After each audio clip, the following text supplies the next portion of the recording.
created to be the exception. The Pullers Championship is presented by a team of people with a commitment to the sport of pulling and a need to give back to the sport they love. The Pullers Championship was not created to be exceptional. It was created to be the exception. The Pullers Championship is presented by a team of people with a commitment to the sport of pulling and a need to give back to the sport they love. The Pullers Championship was not created to be exceptional.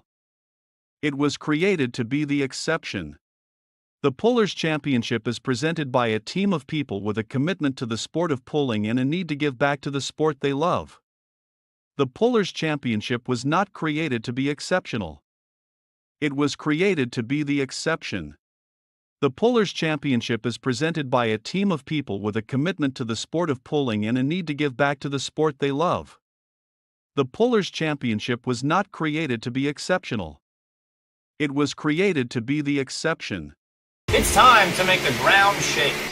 Join Just Add Dirt Motorsports on February 7th and 8th for 2 nights of intense truck and tractor pulling. The action starts at 6:30 p.m. each night. Don't miss the power, the noise, and the dirt slinging thrill. Be there where legends are made.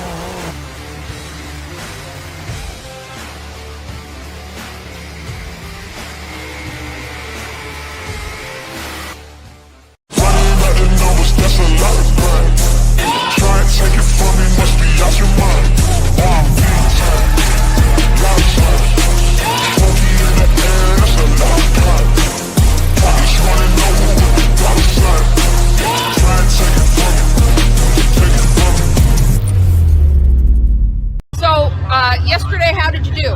I got second place. I lost by 4 feet. And today? I was 700 pounds light because I didn't really know the weight of the tractor, and that was the first time I ever pulled her. And today. Well, let's talk about today. I put her in the 16,000 pound class. I put her in third gear.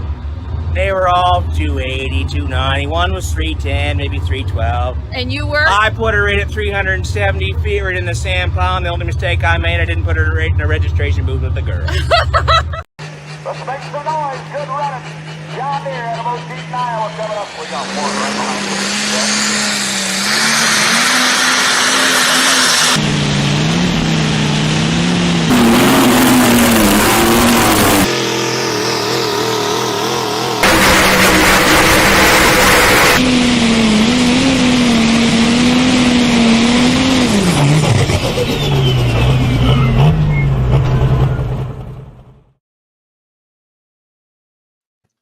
Hello, friends. Welcome to Let's Grow Pulling. We gave Kenzie the night off. She had a busy weekend in Cloverdale. I'm still in Florida. Thank you to everybody who came to Zellwood, Florida, and or watched the free live stream on Full Pull Facebook and Full Pull YouTube. Mike, they had a record crowd on Saturday night for in-house activities, in-house attendance, if you will. Yep. So Yep. I give a lot of credit to, we've been working with them for 3 years now. They have, and pulling fans in Florida are excited to see some good events. Super excited for Satsuma, Florida. Outlaw Pro Stocks are coming down. Outlaw 3.0 diesel trucks are coming down. Going to have a big contingent of mini rod pullers. It's going to look like a Grand National mini rod class down here in Florida. The track is good. Mark brought in some Georgia clay to build that up. So raise your both hands if you're going to Satsuma or you're going to watch it on fullpull.live. So we had some gambling this past weekend, Mike, and we had some games in Cloverdale, Indiana.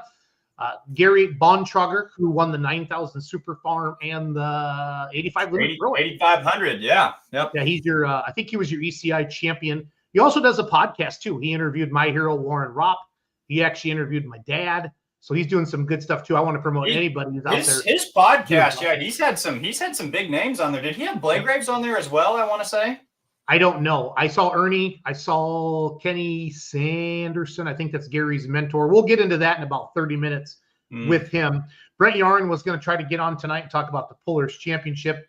We're full bore right now on getting the fan votes in. And Brent's been giving me really good feedback on the fan vote. Been getting a lot of people interested.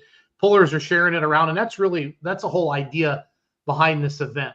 We give every dollar from the gate and the live stream back to the pullers, plus the $500 entry fee that every puller pays goes back into there as well.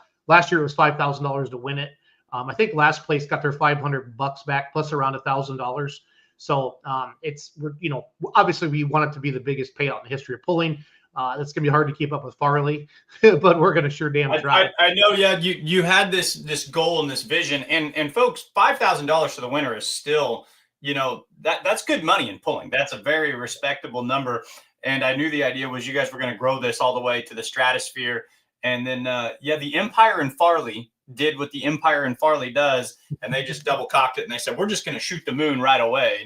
We're not bidding 3 or bidding 4. We're just going to shoot the moon, and we're just going to go straight there. So, but the Pullers Championship, everything it stands for, everything it does, and the way the pullers are responding to it is still growing very, very nicely. So fans, make sure that you're checking that out with every way that you can.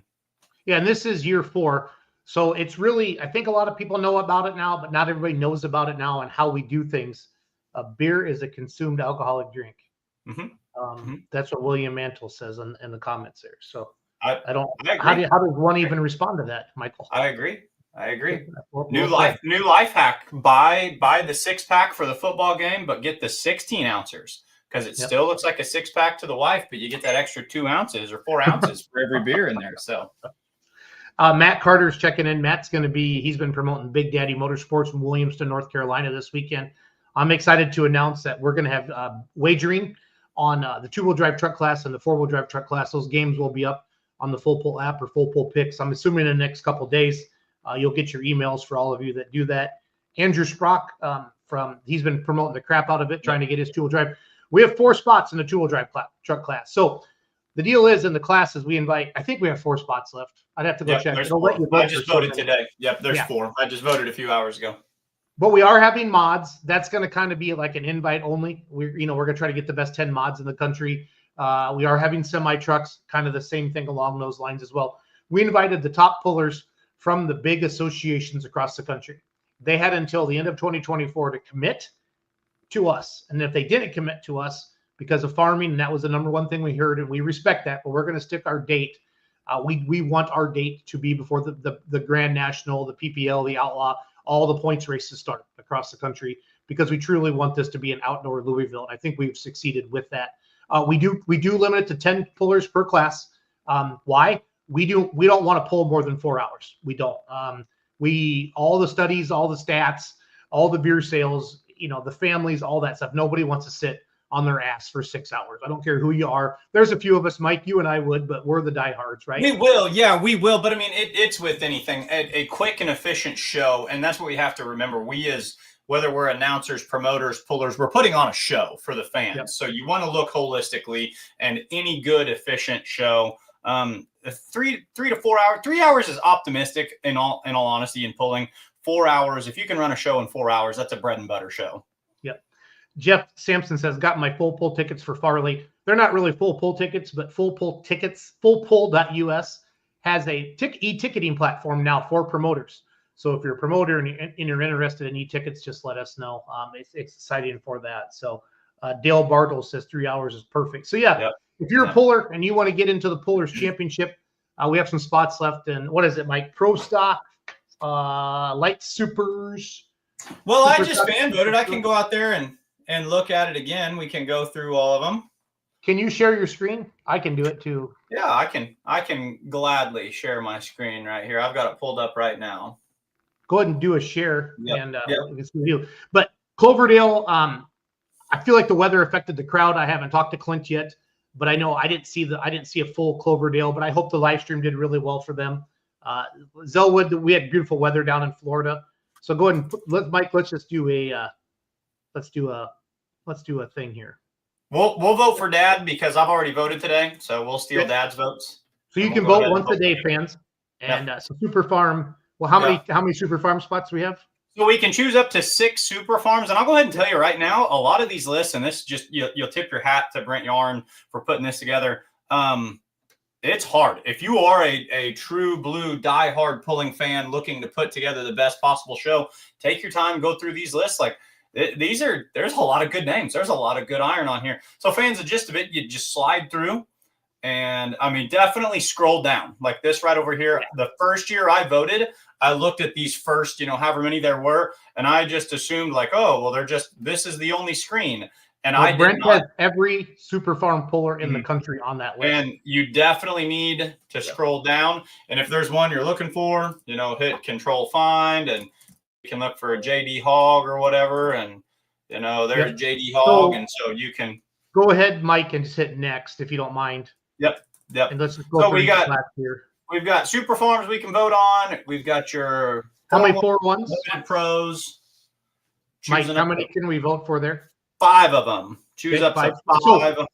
And what the deal is, fan first round fan voting. We're gonna take the top 20 vote getters. Okay. Then round 2 starts, I believe, in 2 weeks. I'd double check with Brent. He was working tonight because he was at Cloverdale all weekend. He was getting caught back up. But then you will vote for the final 5, and that will be who will determine. Then we'll reach out to those pullers, and then they will accept. And if they can't make it, or if something happened, we always have some people that want to wait till after Louisville to accept, for obvious reasons. Some of the pro stock guys and things like that as well. So and that number that you're voting on too, that's reflective, like Jason said. They send out initial invites to your top performers in what I call the big 3. The Pro Pulling League, the NTPA, and the Outlaws. And just depending on how many of the top performers accept their initial invitation, that's what's setting the rest. So you'll see when we get to 2-wheel drive trucks later on, it gets definitely tight. So just to recap, we've got super farms, we've got 4-1 limited pros, the big pro stocks, the big 6'5", 10,000 pound pros are on here. 8 of those. So only 2 were able to pre-commit in that class. Masterson's turned down their 2 invites. Farman's always been tough on them. Again, we understand that, but we still want to have this event here. So 8 pro stocks you can vote for. Then we've got light supers. You can get 7 of those. Yep. And I did want to point this out. One thing Brent did include, and like one person that I'm really, really respect this season he had, there are a couple of light super ags on here. So if you're an Outlaw fan and, you really liked, the season that, right there, Barn Burner that like Corey Schluter had this year. That's got an ag rear end in it, but it's still a light super stock. So he did include those if that's something that some of you guys are interested in as well. 2-wheel drives, 269 2-wheel drive trucks. Jason, you get to pick 4 of them. You know what I'm saying? So that's that. Think about it. And we've got super stock diesel voting goes trucks until next Monday night at 11:59 p.m. the 19th. Or is it Sunday or is it Monday? The 19th. Let me look. That's Sunday night. Yeah, Sunday night. Yep, next Sunday night. So how many super stock diesel trucks? 4 of them. That means 6 people accepted their automatic bids. Yep. So and mini rods. We're going to take up to 6 of those as well. Yeah, I know Slaws took both of theirs. I'd have to go check. I think Brent posts them on the website. So, but yeah, that is what we're doing for the Pullers Championship. We're going to swing over to Matt Hart here in about a minute. We're going to talk about Satsuma, Florida. Then at 8:30, we're going to talk to Gary Bontrager of, I hope I'm saying that right, Gary, of the Breaking Barriers pulling team. And he's doing a lot of awesome podcasts. And I love all the podcasts. I love more than just people standing at the end of the track filming pulling. And that's what makes it exciting. I'm loving the shop tours. I'm loving the all access tours that the full pull's doing. I'm loving those were dope, man. We had our first snow day last week, or it was like the last day of winter break. One of those days where you're stuck inside and you're like, I can't get out to the shop. I can't do anything. Sit down and watch those all access tours. They're 20 minutes. I mean, they're super brisk, but like listening to Van Hazley talk and like watching him go through his shop and then seeing how, who was it? The Limkeys have their happy hour every single day, or at 4 o'clock or like 3:30, like they hit a button and like stop work. And he legitimately, I don't know if you noticed, he had a pallet, like an actual whole ass pallet of Busch Light, like on the shelf in his shop. So those were fun. Those were really neat to watch. Absolutely. So the Pullers Championship fan voting is live. It's up to you. Go on your Snapchat, go on your TikTok, your Facebook, your Instagram, whatever you use, Twitter. And just a hot air balloon that says vote for me, but thepullerschampionship.com. Be strategic. If you only want to get you in, just vote for yourself. Don't vote for anybody else. You don't know how they're doing. And Brett Yarn is the only one who knows the numbers. He won't tell us anything because he knows I talk too much. So it's all good. It is all good. So, well, let's switch. Let's talk Florida. Mike, I'm down in Orlando right now. You're I'm in flying Florida. to Pensacola tomorrow. No. Satsuma, Florida. And I'm not saying this because we work with them and we work for them, but I'm telling you, this is going to become one of, if it's not already, it will become the premier pulling event in the state of Florida. Zoa does a great job. I love working with them. Mark's got an awesome track down in Satsuma. Mark's a puller from the Midwest. He brought Georgia clay down to Florida, and he's bringing the Outlaw Pro Stocks and the Outlaw 3.0 diesel trucks down here. It's an awesome facility. I've been down here for a couple of years now. He pays well. He did, and we'll talk about this with Matt a little bit, but he had not, Mike, heard back from any of the 4.1 limited pro stock pullers. Okay. He called me, he goes, Jason, I'm not getting a commitment from these guys. Let's take that money I was going to give to the 4.1s and just put it in the 5.0 pro stock class. Now, it is an outlaw class, but you can come and hook. It's not like it's the rules. 5.0 pro stock rules are good. And Mark wants the promoters to call him, and Matt will talk about this a little bit in a second, but call him and say, hey, I'd rather have some fuel money, or I'd rather have that money put into the purse, because Mark is a puller too, and he just wants to know where he wants to take that couple extra $1,000 a day and put it into the purse, or some show money for these guys, because it is a long ways down to Florida. But it's a hell of a lot easier, as Mark Kelsey says, to ask your wife to come to Florida in January and February than it is to go to, say, Indiana. Yep.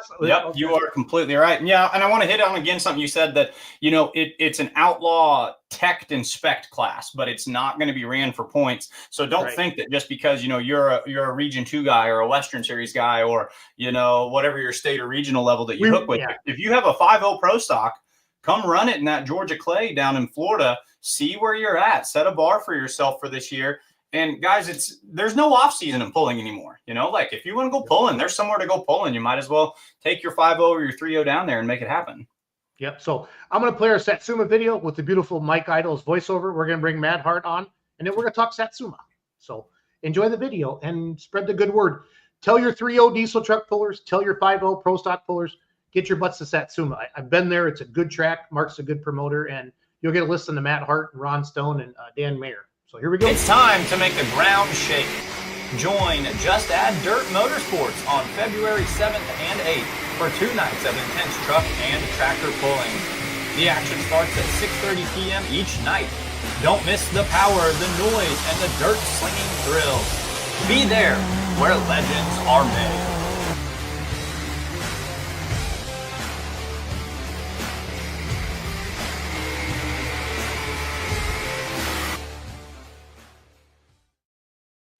Mike, is that your official voiceover you're done for us? Yeah, that's a couple. I don't know. Hope reaches out to me from time to time, and she sends me something, and she goes, read this, record it, and send it to me. And I say, you are the new.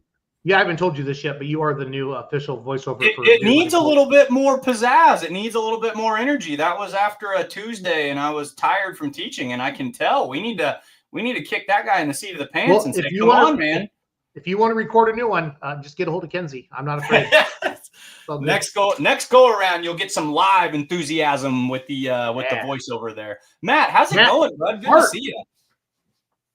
Well said. Can't hear a word you're saying. I did the world a favor by hitting mute, right? So there it is. What's up, guys? After last week, it's like, just shut yourself off. And I'm doing great. How you guys doing? Happy Monday. Happy Monday. Mike, you did a good job on the voiceover, you weren't auction pace, but it was nice and clear. So, give yourself some brownie points.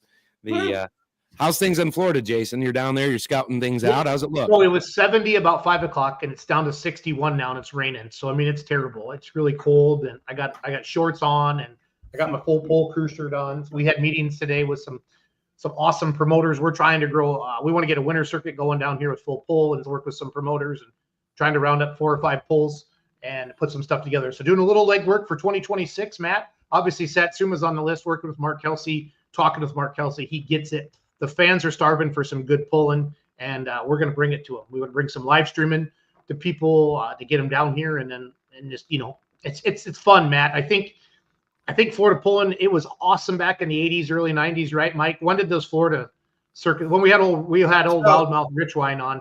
When did he say those? NTPA? So NTPA had a pull in, I want to say it was probably going to be around, I know 1993, 94.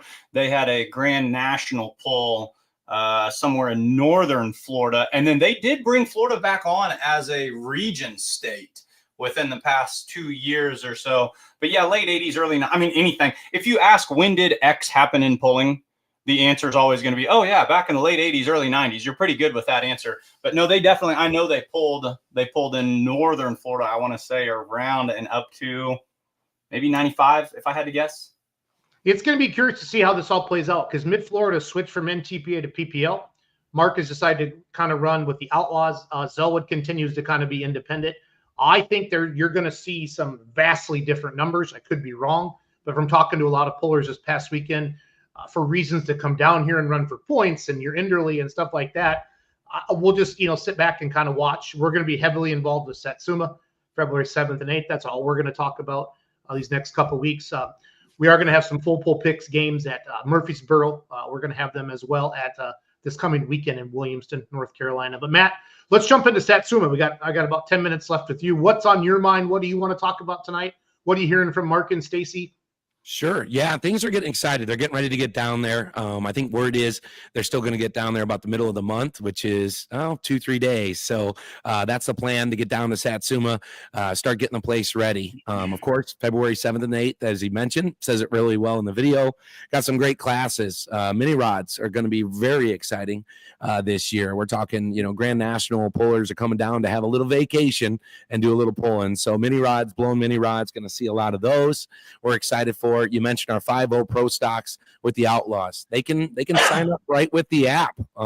Sounds easy. It looks easy. And if I had a Pro Stock tractor, I would try and do it. So there you go, Mike. You can show them the way. Not only is he a voiceover specialist, but a hand model. So nice work. But that's going to be the 7th and 8th. Finger model? I think he said finger model. Mike. Yeah, I did. That's a whole thing. I was called the third leg when I jumped on here last week. So, we're just getting it all. We're getting it all. I wrote that down. I'm like, okay. But our 5-0 Pro Stocks, it's a big one with your Outlaws. Excited for that. Also with your Outlaws, Mike and Jason is going to be our 3-0 Limited Pro Trucks. And Bull Snot is going to sponsor a $500 cash prize to our winner on Saturday night. So a lot of fun.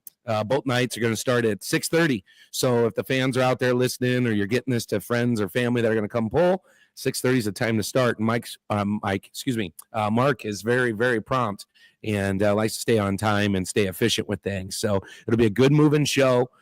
Jason, you mentioned it. That dirt comes from Georgia. You think Florida, you think a little bit of sandy beaches. This is more Midwestern style, and he builds a track like he does up here at home. In northern Illinois, southern Wisconsin, and it'll take some power, and he'll let you run 400 feet. So I think pullers, if they're afraid to go to Florida, well, I would be. No, it's a great time. Like you said, you got good weather, usually a lot warmer than it is right now, and a great track and a great family run event for families. I didn't mention last week, it's $20 to get in for adults. Kids got a special rate that are 7 to 11 years old. It'll be $10, and everybody under 7 years old gets in for free. So bring the kids, bring the babies, have some fun. And the bleachers are huge. It's an old circle track, lots of fun and room for everybody. They got a great new sound system. So the great Ron Stone, Dan Mayer can sound well. And of course, I could sell some hot dogs in the back. So that'll be good. Mm-hmm. Matt, is it a single track or a double track? Double track, and they're both going to run around 350, 400 feet each. And last year we saw nearly, I think it was 80 to 100 hooks each night. And it was a nice, well-run, efficient show. So it's really nonstop action. Anytime Mark gets something put together, he's built some tracks and promoted some smaller events and bigger ones up our way. And same thing. I mean, there is no downtime. It's almost like drag racing. It's go, go, go. And it's fun. It keeps the crowd engaged, and it gets us done in a good time. So it's all really good stuff. Yeah, 80 to 100 is absolute bread and butter, perfect show. And, we want to keep right at those numbers, if not even a little bit more, especially with that limited Pro Stock 3.0 diesel truck class.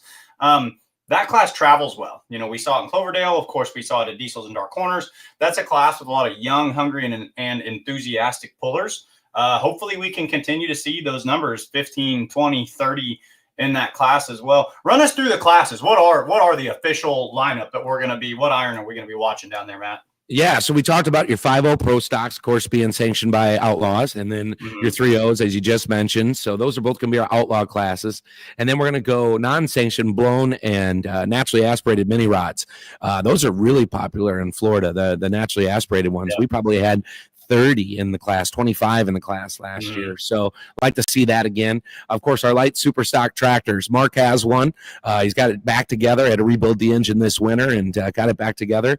So he's trying it out. That's, of course, sponsored by Blackburn's Racing Components. And then Improved Farm, Super Farm, modified tractors, pro stock 4-wheel drives, and the NA 2-wheel drive trucks. So all of those very popular again to that local area. And we've got some pullers. I think they're going to throw them on the trailer and bring them down from northern Illinois, southern Wisconsin, some Minnesota stuff. So yeah, pretty exciting time. It's going to be a great show. A lot of great iron. That fans down there probably haven't seen, like we said, in a couple or maybe now 3 decades. We can age ourselves talking about that late 80s, early 90s time. So you and I are in that realm. But, yeah, it's a great time. Again, we'd love to see that 100 hook mark. It's right outside of Palatka, an hour from Orlando, where Jason's at now, it sounds like, and not far from Gainesville either. So there's ways to get down there. It's a great stay, and yeah, I'm looking at James' comment there, so that's pretty cool.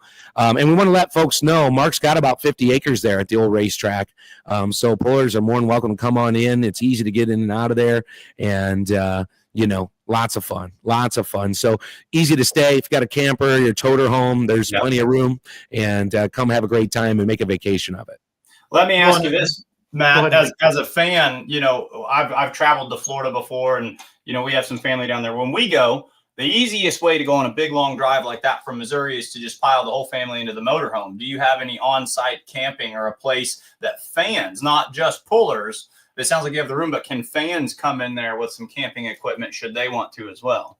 Yeah, I'm going to encourage them, if they want to do that, to reach out to Mark Kelsey. You see the number on the flyers, but there is room. Last year we had some pullers that just came for vacation, didn't bring their trucks or anything. They just wanted to come watch and hang out, and they were able to hang out in there too. So that's always really nice. I know there's room, but you want to make sure you coordinate that with Mark to be sure. Okay. I'd hate to send anybody down and they said they could, and then all of a sudden you don't have a spot. But I'm more than confident that we could probably arrange something for the fans like myself to come and stay in the campers. So it's a great stay, a lot of fun, easy to get in and out of there. And for those Satsuma's a small town, but Palatka's right there. It's got your Walmarts, it's got your stores, it's got its hotels. So for whatever reason, the camper breaks down or something, plenty of great accommodations within 15 minutes of the track.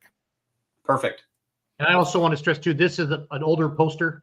Mark decided he didn't really hear back from any of the 4.1 limited pros that came down last year. So he has decided to not have that class and move some of that money to the 5.0 pro stocks.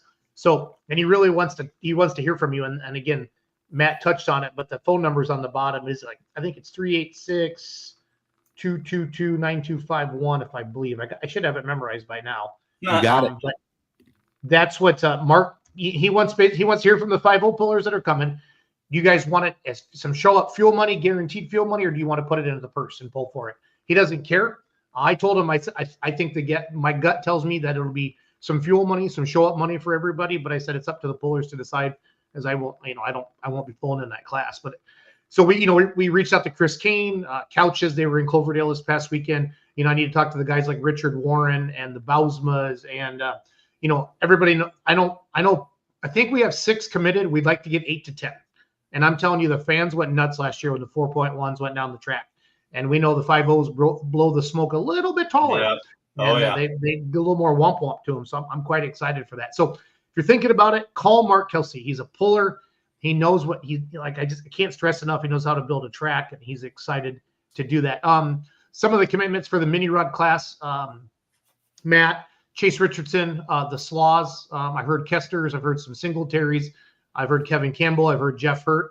Those are all, big names. Pulling. I don't know if they're committed for sure, but those are the names I've been hearing rumored around that will be, and for you in Florida, for you fans. And they're excited. They're going to be doing some testing for the season, and they want to get out early, and that way they're ready for their, they're either their PPL points run or their NTPA points run as well.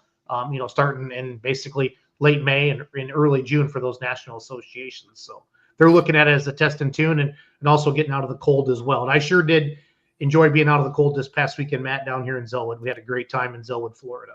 So Yeah, I imagine. And great fans too. There's so many people that haven't been around it, and it's fun to tell folks too. These pits are open, go out there and take a look at some of this iron and see what it is, because, Mark had even said someone had come up and was asking him about his light super. He's got improved farm as well that'll run real strong running tractor, matter of fact. But, people just asking questions like, what's this involve? What's going on? And he wants to stress, make it fun for the families, make it fun for the pullers. Like you said, he's a puller himself. He's been there. He's been at it a really long time. And, an excavator by trade, a businessman. So he knows he wants to make it work, make it fun, a seamless, good time for everybody just to have a good time and enjoy the property. So, and they also worked out, and he talked about this a couple of weeks ago when he was on, going to have some police support for parking, getting them off the road a little quicker. So that's good. People were waiting out in the street for a little while there, it's always exciting to see that lineup, right? But you don't always like to be stuck in it. So they're going to do a better job of keeping that moving this year too. So just a lot of fun, very, very nice time, and run by a great family that and I say that when we're announcing, and Ron and I will talk about that a lot too. It's how many times do you go to a place and it's Just Add Dirt Motorsports, it's a track, it's this is a family affair. They come down, the entire family comes, they fly in, friends and everything from the area, and work together. Like myself, we all jump on a plane, get together, we make it a vacation for us, but we're all working together. And so it's kind of special to see that dynamic, and the fans and the pullers know, and they can feel that it's the Kelsey family putting their stamp on it, which is a good thing. Yeah, we got about 100 people watching right now across Twitter or X or whatever it's called now, and Facebook and YouTube. So if you have any final questions for Matt, we're going to wrap up here with Matt in a little bit. We're going to head over to Gary Bontrager, who kicked ass in Cloverdale this weekend, changed a couple turbochargers, and had a good time. Excited to talk to him, put a face with the name a little bit more. A tough running an 85 Limited Pro, a 466 tractor. Everybody calls it something different throughout the country, but it's a very, very popular class. And got the 24.5s on. They look good, and he had a good weekend in Cloverdale. And it looked like Cloverdale was a lot of fun. Kenzie was down there from Beer Money, taking pictures. I saw all the people stacking the pyramids, Matt, of all the beer cups again. I had people snapping me. Gordyville is where still one of my favorite pulls of all time. These Midwest Winter Nationals. Charles Post, the lead announcer there, says it's a Super Bowl of single chargers.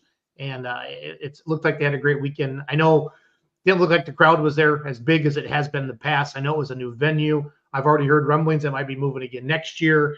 They got Shipshewana. They got a new Amish bishop up there, and kind of said they don't want any more dirt inside there. But man, Clint, I think was it 20 or 21 years Clint celebrated. He doesn't give up, and he works his butt off for the pullers. And it was good to see good numbers in all the classes. And it looked like a good power track again, Matt. Usually Tucker builds a good track, him and his team up there. So. Oh, absolutely. Yeah, I was disappointed. I couldn't make it this year. It's been a few since I've missed one. And, the weather coming through, it's odd how between you and me, there's no snow. And then Mike is getting all this snow, and everybody in southern Indiana and central Indiana. I thought, boy, this is odd. It's kind of backwards this year. But no, there's more snow in Kentucky right now. There's more snow in Kentucky right now than there is in southern Wisconsin where I live. It's crazy. Crazy. It's crazy. Yeah, I have friends in Louisville, of course, and mutual friends we all know, and they're like, this is nuts. It's like, yeah, we haven't seen this at all. But Clint does a great job. That's actually how I met you. So, it's how we got involved in this. I showed up with Dave Knapp. We were drinking beer, and all of a sudden the smoke tube broke, and I'm out there auctioning something off. So life comes full circle. Clint does a great job, and I'm glad to see they had the turnout they did. Lots of fun. Lots of fun. I'm sure the live stream just killed it. I haven't caught up with Clint yet. I know he was on the Badger State show tonight, down and dirty, talking to some of the Badger State pullers. Sounds like the Badger State guys had a good weekend. So, Matt, plan on this time slot every Monday night now until Perfect. Satsuma. We're going to roll at 8:15. Obviously, we're pushing the Pullers Championships. And, you have a good night, buddy. And if you need anything, you know how to get a hold of me. You got it. One last thing before I let you get off. Are you going to be streaming it on Full Pull again? What is that website so I know and I can tell my friends? Fullpull.live. There you go, fullpull.live. And Satsuma will be on there. So, Dan there and Jason and everybody, we're going to have some fun. Maybe I can strap a headset on for a few seconds again, too. That was fun last Matt, year. We're going to try to possibly do it all together. I got some ideas. Great. I need Doug and Allie to figure out the logistics of it yet, but hopefully what you say to the crowds, what's going to go to the live stream. We tried it in Lufkin, Texas. It was awesome with Dan and Ron. Ron will be down as well, and I really feel like if we have that full pull announcer with the house announcer, I think it's going to be a good thing. But you and I are going to talk about that off air a little bit. How to strategically do that, Mr. Hart. That sounds good. Well, be sure and get out and vote, friends. Of course, Pullers Championship, big thing. And thanks for having me on, guys. I know Mark and Stacy really appreciate it. And it was good to see some comments from those of you all down in Florida. Check out the Facebook page, Just Add Dirt Motorsports. The event is up. Keep it, mark your calendars, and we'll see you next Monday. Yeah, we can't just share. That's what social media is all about. Tell your friends, tell your family. You will not be disappointed when you leave Satsuma either one of those nights, unless it rains 3 inches. Then you'll be disappointed. But other than that, we're not going to let you down. I promise. We won't speak that into existence yet. That's right. Cool. Right. So, well, good deal. Well, guys, I sure appreciate you. Have a good night. Have a great show. I'll be listening, and I'll be voting. So y'all take care of yourselves. Thanks, Matt. See you, buddy. Yeah. Appreciate it, bud. Breaking Barriers podcast. Mike, can you bring up their Facebook page for me real quick? I can do that. No problem. Breaking Barriers pulling team. My bad. One of my recent searches on Facebook, so it's like streamlined right here. I love what Gary's doing for the sport with the interviews. We need more of that. We need more people doing stuff other than standing at the end of the track, putting stuff on YouTube. So I'm excited for that. So this is Gary's Facebook page. Everybody go like it. How many likes does he have right now or followers, Mike? 3.1 thousand, so 3,100 friends. If we can't pick up another 100 tonight. Oh, so that's like an actual Facebook, like a friend. Yeah, like we're pals. Like we, okay. This is a human. This is a person. So no, this is a Facebook page. Yeah. So we'll have to ask him how we got away with that. So let's bring him on and let's ask him. So let's see if he hacked the Facebook algorithm. Gary, how are you, buddy? Gary. 3.1 thousand, so 3,100 friends. If we can't pick up another 100. Is Gary must be watching us right now. Like we're pals. Like we, this is a human. This is a person.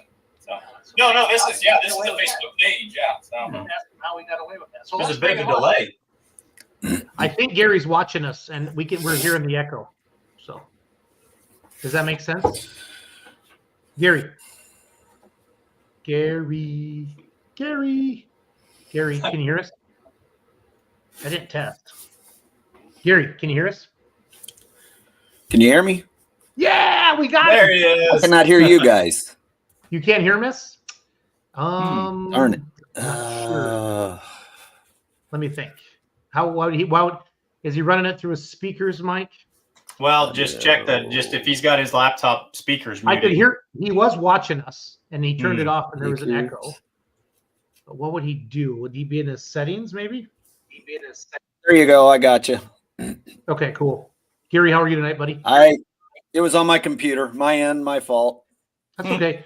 Okay, first of all, I need to know who is mustaches something to be part of your family? Can you take me through this picture, Gary? So yes, that's my youngest son. I think the thing he's most proud of is that mustache. Yep. And then it's of course me in the fire suit, my nephew right next to me on the other side, and then just a friend of ours or a friend of the family.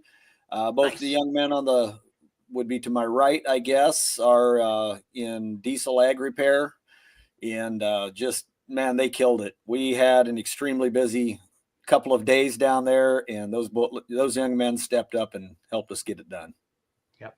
Shout out to Clint Tucker and his crew for putting on the Midwest Winter Nationals year after year, and they've battled snow and rain and 80. I remember one year, Gary, with my dad's D21, we just got aluminum rims for the first time, and it was muddy, and I was mad as hell because they're never going to be this clean ever again, right? Right. And we're rolling into the arena, and I'm like, slow down.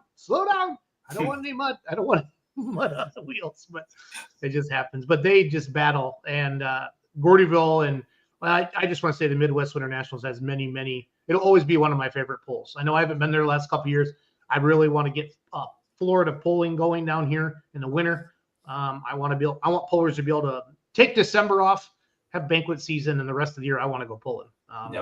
So making some good friends down here, Gary, and meeting with some promoters, and maybe we can get the 85 limited pros down here someday. So that'd be a good time. Yeah. So who is Gary? Tell us about Gary. You kind of bursted onto the scene with this new tractor, and you're kicking everybody's ass, and got a badass podcast. I want to know who Gary is for the world out there, and just tell us a little bit about yourself, who you are, where you live, the who, what, when, where, why stuff. You bet. Well, I grew up in a small community, Kelowna, Iowa. It's a Mennonite community. I grew up on a dairy and hog farm, row crops. As a 5-year-old, my dad took me to my first tractor pull. It was back in the days when you'd hang a chain on the side of the tractor so that if the chain came off the ground, they were DQ'd. Stepping on the drag on behind the tractor. So that was kind of what I fell in love with. Due to the culture I was growing up in, I went and told my friends that we went and seen this. So it wasn't long we couldn't go to tractor pulls anymore, which what happens if you tell your kids you can't do something, they typically want to do it more. So it took me a lot of years to get back to it. I ended up racing motorcycles a lot and doing when I became a teenager and got out on my own and did some other motorsports. And it wasn't until this opportunity, COVID hit, gone through a divorce, just had some time and started looking. I was going to build a tractor. I come across this one and it was without an engine. So we picked it up. Whose chassis is that? Whose chassis is that, Gary? There's a Stewart. I can't think of his last name. I guess it won in the 540 cube class. I don't know all these other classes out east, but it came out of Virginia, was built there originally. Okay. And it won in 2010, whatever Winter Nationals, wherever they were at that year in that class. Yep. Probably. And then it went from there up to Penn Yan, New York.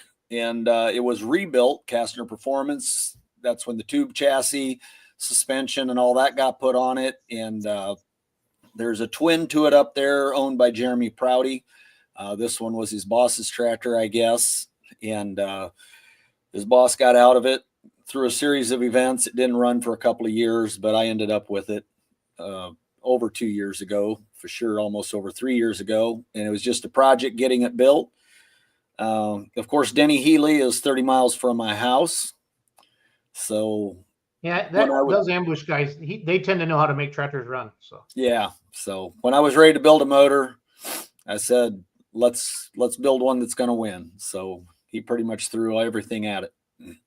Was this your first full year pulling with ECI, Gary? Yes. 2024 is then the first year I got to where I pulled. I mean, I was always a fan, win a lot, but in 22, I went to almost every pull, hung out in the pits, didn't let anybody really know who I was because I wasn't sure on the class yet. And then in 23, I started to kind of introduce myself and figure out a little bit more about how this works and what it takes, and prepared for 24. So awesome. Well, you won ECI points.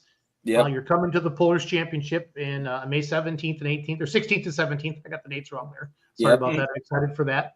Yeah, you don't have to get fan voted in because you're an automatic invite. So I'm excited for you there. So good stuff. How many hooks did you have with ECI this year? Did you guys? I know it's one of the most requested classes by promoters because you guys have strong numbers in that class. Right. It is. We had 19 scheduled, one rain out, which was actually pretty good for some of the amount of rain we had. But we ended up with 18 hooks there. So yeah, because June and early July was wet. It was tough, but then it went dry. So yeah. It's all good. So what do you do? What do you do for a living? Are you OnlyFans or what do you got going on there, Gary? Yeah.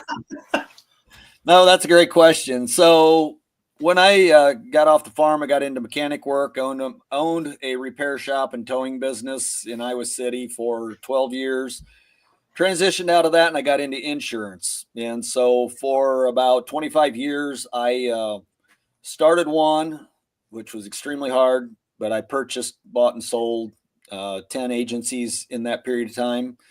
And now I'm doing business consulting, and we're doing some different podcasts.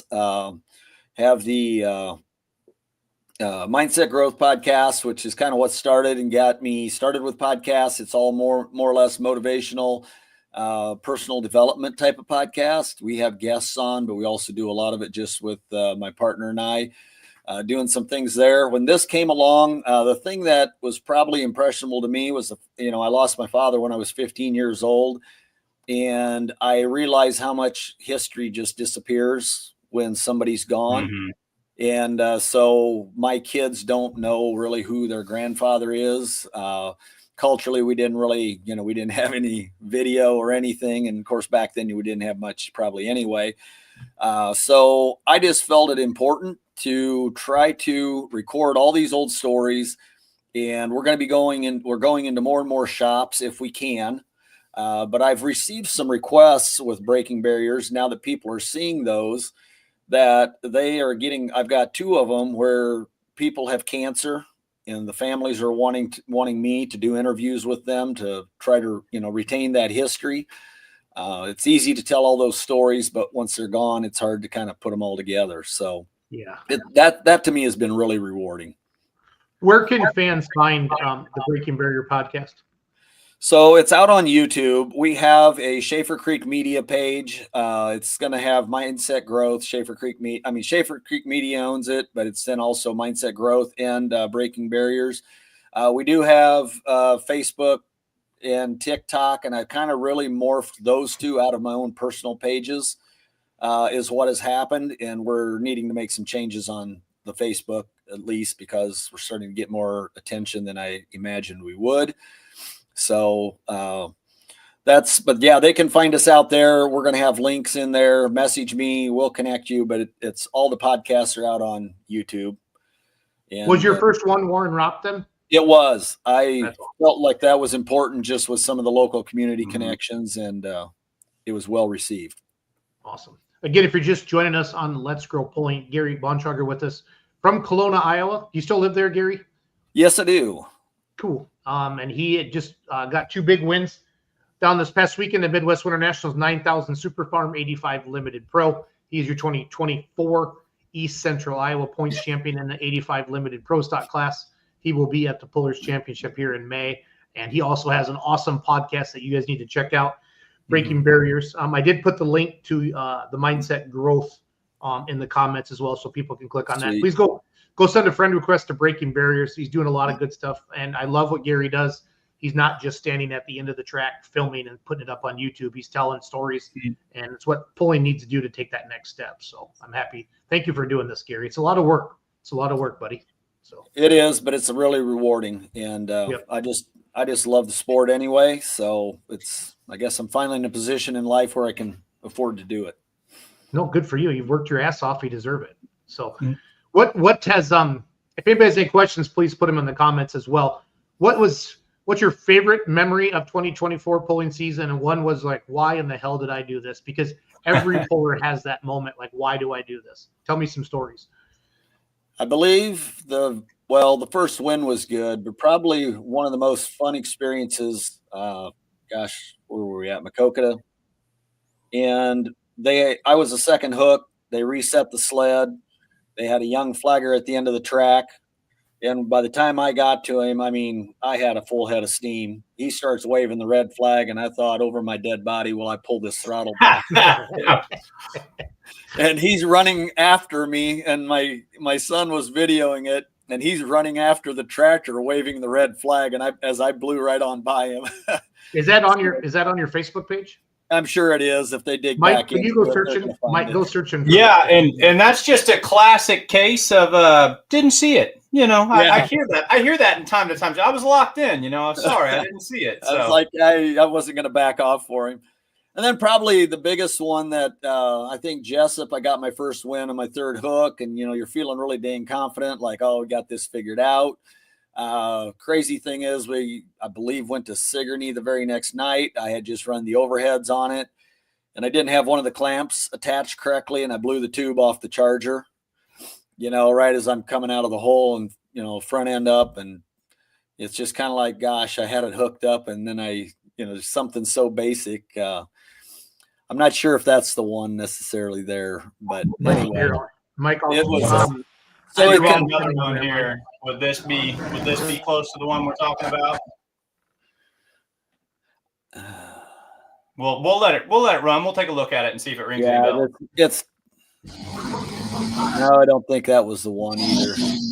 But it's a pulling video. We like pulling. Yeah, that might have been up at Palo, which would have been real high on the list this summer as well. Yeah, Palo was a heck of a run. That was a lot of fun. We had a lot of people there, huge crowd, and a lot of supporters that night. That was a fun pull too. So. What was your experience in Cloverdale like, especially pulling in a couple of different classes? Go ahead. Go ahead. No, I was going to say you pull in your 8,500 limited pro stock, but you also jumped into that 9,000 super farm, which I'm not super familiar with. But tell us about pulling in two different classes while you're out there. Yeah, I don't really know much about that. I had signed up for the 8,500 limited pro, and then just had Kyle Sullivan reach out to me and said, if you're going to go, you should sign up for this class as well. Make it worth your trip. And that way, if something happens, you at least got a chance to pull twice. So I did. I don't really know what the difference in the rules are. Both classes, we got to weigh the same. One thing I will say for Clint Tucker and his group, they run a really tight ship, and they know what's going on. If there's an error or anything somewhere, he steps right up and handles it. I was so impressed with how the whole event went. But it was unique. Kind of been the story of the year for me. I didn't really know what to expect because I'd never done it before. So rolling in was just kind of like another pull for me. And I just told the kids with me, we're not drinking any beer till we're done. And we know where we're at. And so, and then as it was, we popped some chargers and had a lot of work to do too. So there wasn't much standing around, but interestingly enough, with being able to get 4 hooks in down there, it kind of kept us busy, and yet they were spread out enough that it wasn't like they were on top of each other and we were struggling to keep a tractor cooled down. At what point between your qualifying run or then your finals run did you kind of start thinking to yourself, man, this tractor, this setup, we're on our mark? Did you kind of feel like, hey, we might have a shot at winning this doggone thing? Did that thought go through your head, or was it just clean A to B passes and fingers crossed? I was frankly surprised on the first pass when I bounced it off the bars twice that I even got into the qualifier. And it happened early enough, and I was able to stab my brakes and kind of get the front end to settle so it didn't do it yet again. And we made a clean pass. But when I got in doing that, I'm like, we might have a horse here that can run with these guys. Yeah. So it was because I knew that was not a great pass. It was hooking well, but and so we moved some more weight. It's just, to me, it's so different because, we ran a lower gear than we had most of the time. You got to throw a lot more weight in the front. Clint had a really good biting track down there. So that was really the biggest thing that was different for us. Where was your hook order in your final run? Did you hook early in the class, late in the class? I'm getting at, how many bullets did you have to dodge? How many tractors did you watch go by before you wiped the sweat off your brow and knew that you'd had it in the bag? Yeah, I don't remember what my first one was. In the 9,000 Super Farm qualifier, I think I was second hook. And I'm telling you, that was, if there wasn't a sand pile there, I wasn't going to stop right away. I could feel it. It was hooked. Yeah. And rookie mistake. Denny Healy told me, whatever you do, don't back out of that throttle. You'll think they're not going to stop you and you're going to hit that pile, but they'll stop you. And I hit that pile and unloaded the back tires, and the rest was history at that point. That was the second hook. And then the last, the 9,000 and the 8,500, I was, I think, 8th, the last hook in the 9,000, and I was 9th in the 8,500. So I didn't really, when you're sitting down there with your helmet on and everything, you really can't see what anybody else is doing. And I just tried to stay focused and make sure I didn't screw up. Made a good clean pass and gave myself an opportunity. So are you a driver that when you hook late in a class like that, you kind of talked about how you don't see a whole heck of a lot when you're locked in and in the zone, but do you start nitpicking and looking at other people's runs and trying to make adjustments? Or do you go in with your game plan and you're kind of locked in and saying, this is our setup, this is our plan, I don't care what they do, we're sticking to ours? Do you make adjustments, or do you stick to your gut the whole time?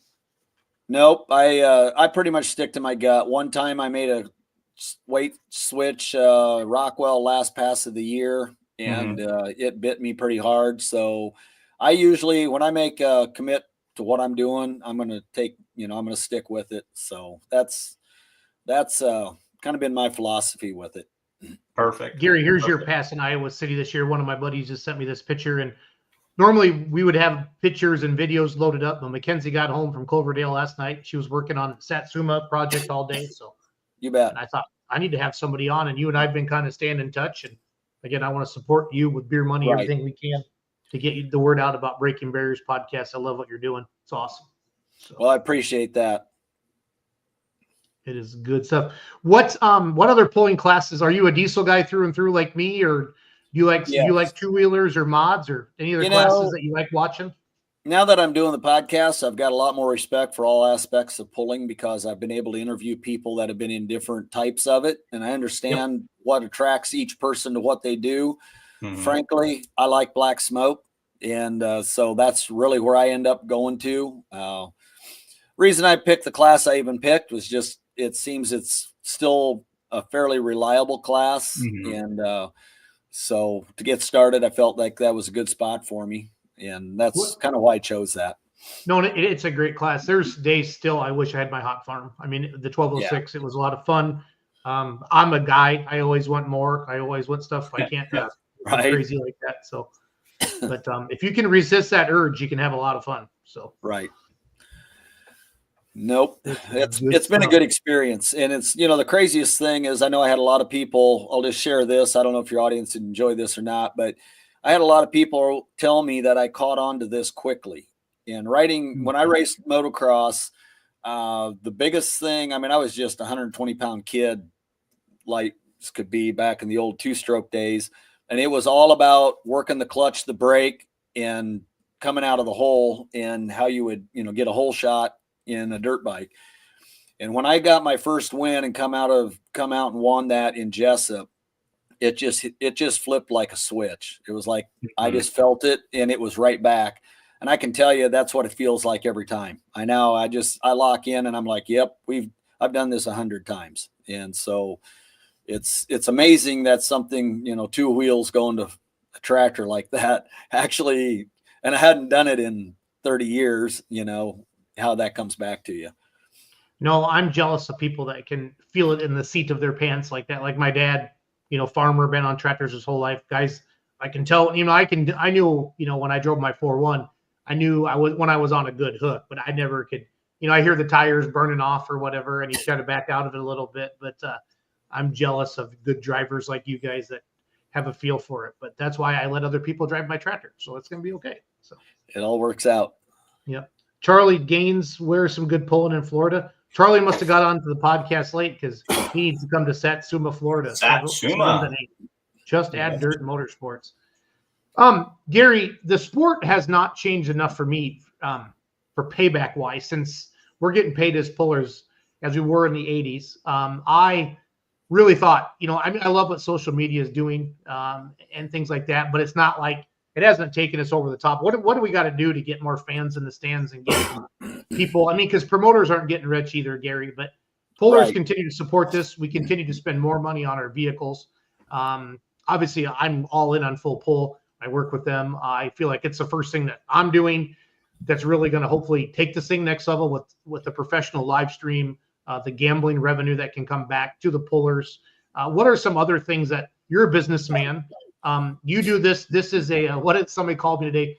Pulling is a passion project, is what somebody said to me. That's a good way to put it. I don't want it to be a passion project anymore. I want it to be where we can actually, get some money. So what are some ideas that you have? You're not a farmer. Like everybody thinks we're farmers. No. And we're business people, right? That are invested in the sport. What are some ideas that you have or you'd like to see change for the sport to help grow this thing? Interesting. I think back when I just dropped a podcast today with Mike Fornash. I don't know if anybody remembers Jerry Fornash. He was very involved in the MTPA. I've got. And so the thing I learned, listening to him back in the 70s, they were making more money than we were. I mean, I had a neighbor that pulled a farm tractor that was good and went over to Illinois. And I think he pulled a morning hook and an afternoon, won them both, came home with $1,600. I mean, I haven't done that. I haven't won that kind of money. So one of the things that I think are beneficial, we've got a total change in how we relate and connect to the folks that are fans. And one thing is, we're not going to put as many people in the seats as long as we have live stream and all those things. But if it's monetized, it really doesn't matter.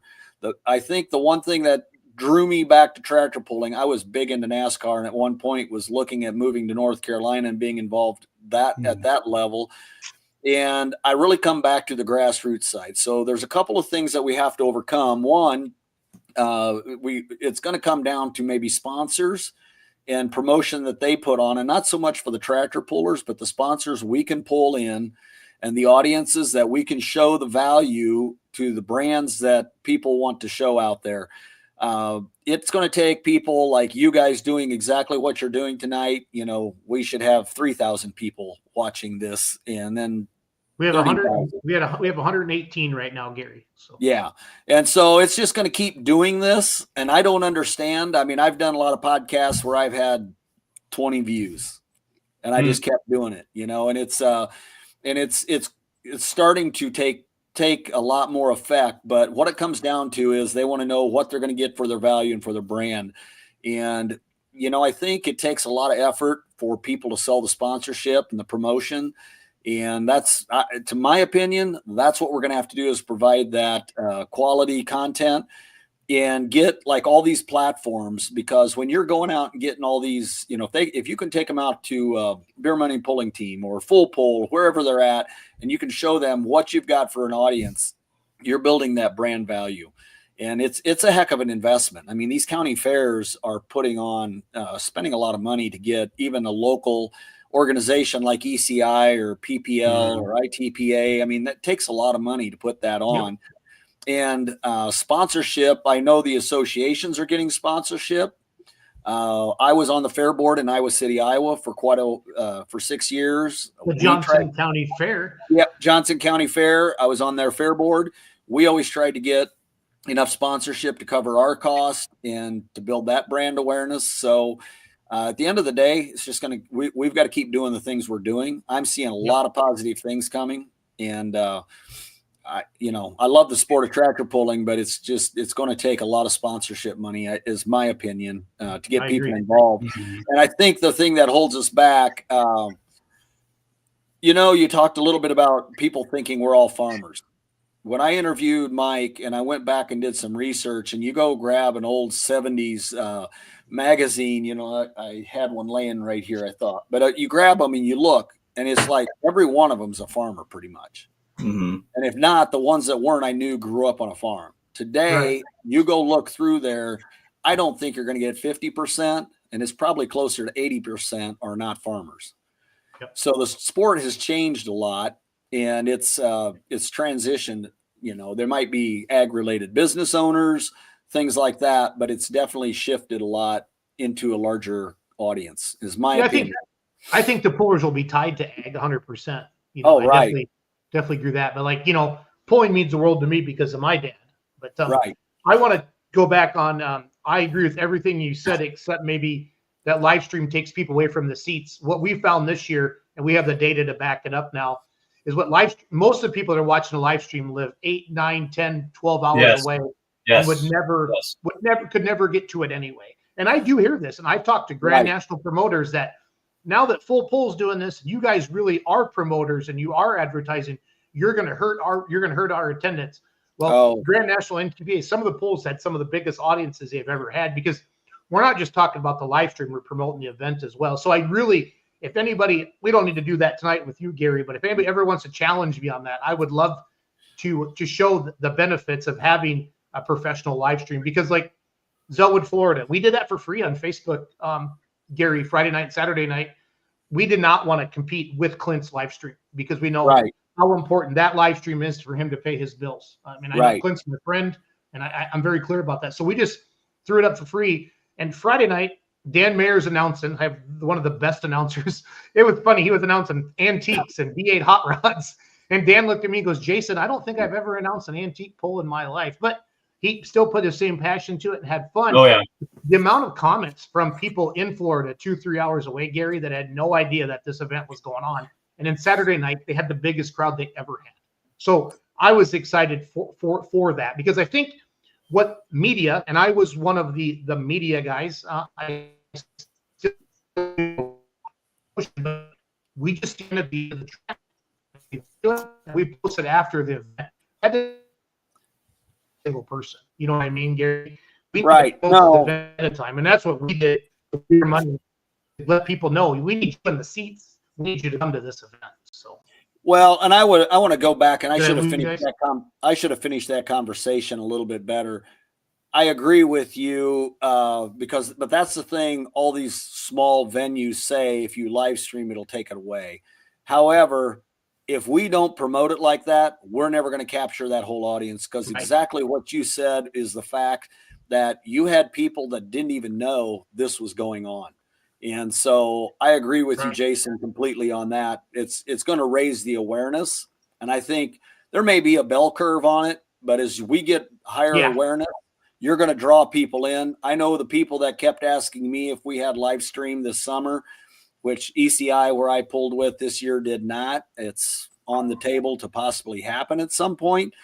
It was always family or friends who couldn't make it, and they just wanted to at least see what's happening. So I don't know how many small organizations are doing it yet at this point. Well, we want to help state associations. We're going into year 2, Gary, but that's why then the narrative of control in the media has been a very, very a sensitive topic for a lot of YouTubers and stuff like that. There's guys that have quit their jobs that are now standing at the end of the pulling track and putting stuff on YouTube. But if I sit down with a sponsor, Gary, I need to show them that we have control of the media, and these are the views I can give you, and I can show your logo to tens of thousands of people, and that's what they're going to buy.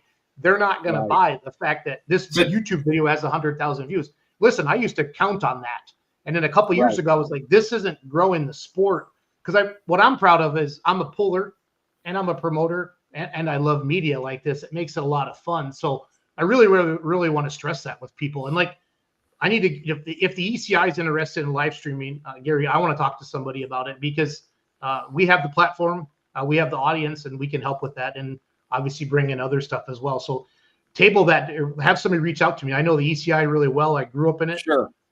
I built the first ECI website back in the day, and Gary, and I started announcing with ECI. I scratched my teeth back then, sitting in the stands, and they would just have the good old boy club, and I'm like, no, I want to be more exciting and have some fun with that. So it's fun to do that. I think that's how a lot of us became announcers, was just sitting there going, I think I could do better than this. I don't think I'm a good announcer at all. I think I'm a good hype guy. I think it's fun to work with a Ron Stone or a Dan Mayer and just go be the fun, crazy guy that runs in the crowd, Gary, and interviews people. Right. And Gordyville, oh my God, I used to have fun at Gordyville, catching people sleeping, Gary, and going interviewing all the people in the suite, stacking up all the cups. And some of the best memories I've ever announced were there.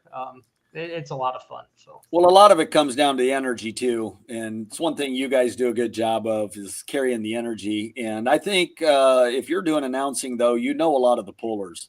Yeah. And what's frustrating is when you get somebody up there. I mean, I sit back and can tell you there's times I'm like, shucks, I'd like to go announce. But, but if I'm pulling, unfortunately, and it'll maybe change at some point, but I approach that like I approach a job. And so when we go in, I know where I'm at, and I'm not taking, we're going in. I mean, and I'm not trying to be cocky about it, but when we show up, we're going in to win. And that's our plan. And, the young men that help me, they've got their jobs, the same ones every time. We know what we have a plan of what we're going to do. And so I don't want to go take time away and then run back, and I know guys do that. Sometimes they'll help an association and then they'll go pull their tractor and run back and jump back in line. But I don't really want to get into that, I guess, too much. We're going to get you announcing somewhere. I want to get you on the mic and have some fun. Maybe you can come to one of our Grand National hooks, or where we have the full pull live, go in there and work with Dan. That'd be fun to have you in. Yep. Because we started out the year with 3 announcers, and then we kind of went to 1.5, and then we'd bring guests in throughout the night. And if Diesel Supers pulled first, we go get Travis or Colin and bring them in and talk about it. I think that offered a lot more fun to that, because the one thing, the Pulling Radio Network started, and that's kind of how I got into podcasting. Okay. They really wanted to turn the pullers into rock stars. And then we all kind of went our own way and kind of all did our own thing. And I'm still jamming with it. And Charles is still jamming with Sidetracked.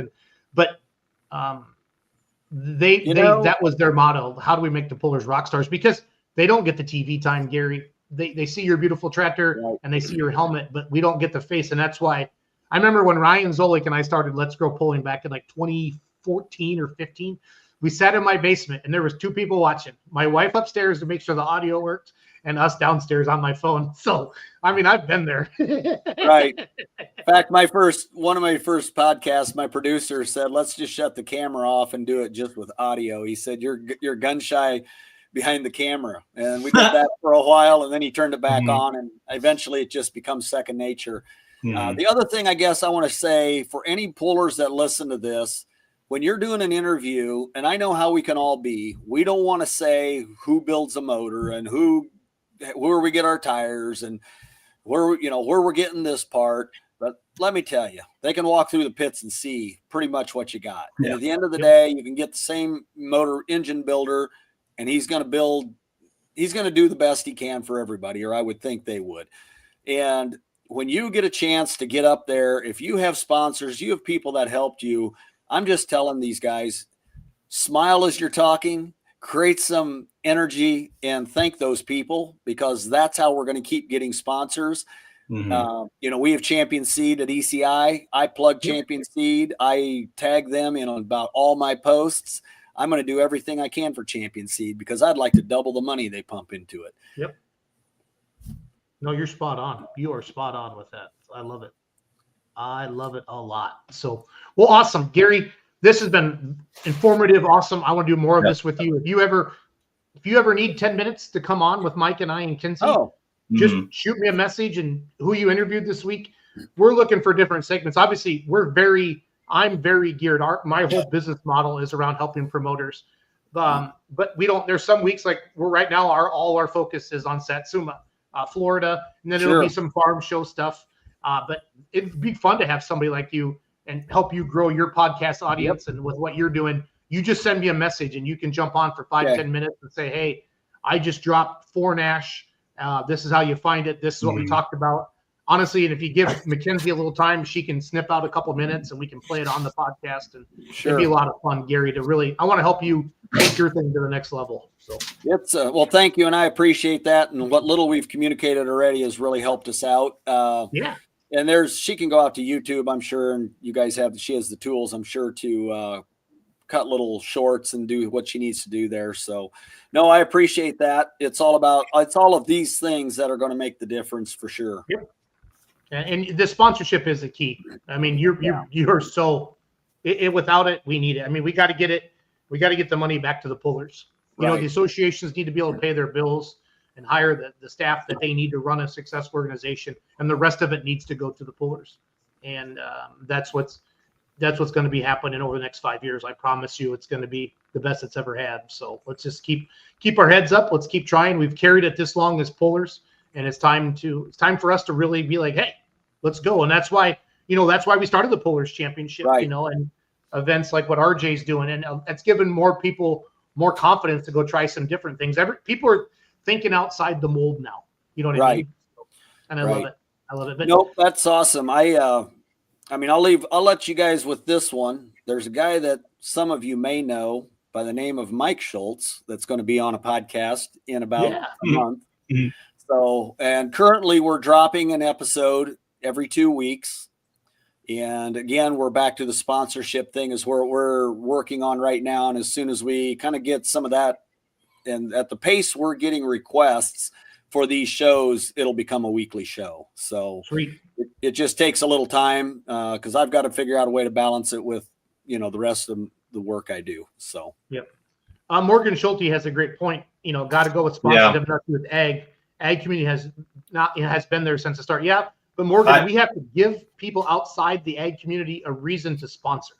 Not only communities or organizations, but also expand your marketing horizon. Farms are shrinking in the sense that the farm is bigger, but there are less farmers out there. Right. So pulling is becoming less connectable and less relatable to younger generations. So reaching out, you can't only market to farmers. You need to market to architects. You need to market to engineers. You need to market to teachers and change the public perception of what tractor pulling is. If you say I'm going to a monster truck rally, everybody knows what Monster Jam is. But if you walk up to the random person on the street and you say I'm going to a tractor pull, when I ask time off for work, I say, hey, I'm going to go announce, a pretty big tractor pull. They're thinking it's a 1486 right out of the field and you're just at an ag expo. No, this is a professional high horsepower sport. So it's going beyond the traditions of what we've seen to change what the average person thinks about us, to generate new markets and new fans. And Mike, you're exactly right about that. The change of the demographic of the farm, it also shrinks the pool if that's all we're going after is the farm kid or the farmer. And I think trend wise, we're already seeing the guys pulling, the people, girls, ladies, men pulling are more off the farm. So it's about a matter of bringing brand value. Well, that's why I think we're seeing such a tremendous growth in the mini rod class and the 2.6 diesel truck class. Exactly. That's what I was just about to say. I'm starting to see a lot of twin engine mods being built. That's the Outlaw mod class. That's the NTPA light mod class. That's a PPL light mod class. I think we're seeing a lot of that. And for the ECIs of the world, that's still the breadbasket of pulling. There are way more tractors with 20.8s. And I know you run 24.5s, Gary, but there are way more tractors with 20.8s in this country than there is anything else. Right. And not that, but I think promoters need to do a good job. And if you watch my podcast a lot, I talk about this. You got to let your fans know what they're coming to see. Are they coming to see a Grand National? Do they even freaking know what that means? Yeah. Are they just going there to drink beer? And that's kind of that's what we have to sell to sponsors too, Gary, outside of the ag community, to Morgan's point on that, to make it happen. So. Nope, exactly. It's just going to, I think with a concert effort, we're going to continue to grow the sport. It was amazing to me how many of my friends that I would consider good friends, I tell them I'm building a pulling tractor, had no concept of what I had. Yeah. Yep. Yeah. And then when they came, they're like, we had no idea. Like they're getting excited about it and they had no idea what it was. So it is very interesting how the awareness needs to be built. Whenever you want to come on, just send me a text. We'll sneak you on for a bit. And if you have a little tidbit, you can be like our weekly church service. Come on as Pastor Gary. And I love that. Wisdom. Well, trust me, I've probably got the unofficial qualification to do that. I love it. Thanks, Gary. Thank you, guys. I appreciate it. Great night. I appreciate Check out Breaking Barriers podcast is that the YouTube channel, Gary? Yeah, it'll be under Schaefer Creek Media, but yes, it's hosted at Schaefer Creek Media, Mindset Growth Podcast and Breaking Barriers Podcast. Any links are all on our social media. Reach out if you have trouble finding it. We send the links all the time. Awesome. I love it. Have a great night, Gary. Thank you, guys. Appreciate it. Take care. Yep. Bye-bye. That was fun. That's an intelligent individual who's very motivated. You can tell he does motivational podcasts. That's someone who's in his element. Called the Mindset Growth Podcast. That was a good conversation because so much is how do we grow? How do we get more fans? That falls on us. That falls on what we're doing. That falls on educating. But I'll continue to. Jason, you were a puller. You're a promoter. Gary's a puller. I was only ever a fan, so I will speak to the fans and I'll call them out the way I kind of try to always do. Fans, pay for this stuff. Be willing to go to the polls and get the live streams. You can't be in Fort Recovery and Wayne, Nebraska at the same time anyway. So pay for both. And heck, if nothing else, like this whole winter, what are we doing? I'm going back through and you can watch the Grand National season after you attended the Outlaw season. I mean, be willing. If you're going to go to the Chiefs game this weekend, you're going to spend $250 on a ticket. Be willing to spend $25 on a tractor pulling ticket. That's what I would say to fans. Well, we got about 11 minutes before we bring on the Massetti and friends. They have a couple guests tonight. Mike, let's see if Hope uploaded any of our, how did you name your pullers? I know she was in, are these last week's Jonathan Carter? Yeah, this is last week's, the Riddler. Let's see. And then we had Jacob Wiley. I think he was easy money. Our team just got back and getting everything going. So you were split squad all over the country this week. And you as the as the boss man, you're still out burning that oil. So you guys have been busy. So one of my favorite things as an announcer, as a promoter, as whatever I do for pulling is I want to know why people name their puller what they did. And every week our goal is to have 5 or 6, and Hope normally uploads them for me on Monday nights, but I know Hugh's getting busy. Here's Sean Hicks. Yeah, these are some of our older ones here. Mm-hmm. So I'm not gonna beat anybody up tonight. But I know that we'll get back to that get some rhythm here again. The showstopper. That's good stuff. Mike, do you have any new Oh yeah. Do you have any new pulling through the past? We have some pulling through the past. We have 5 loaded tonight, and if you need me to go into the folder and pull out some more, we can dip into the archives. But no, I've got some loaded and ready to go. Let me find Kenzie's little graphic she made for you right here.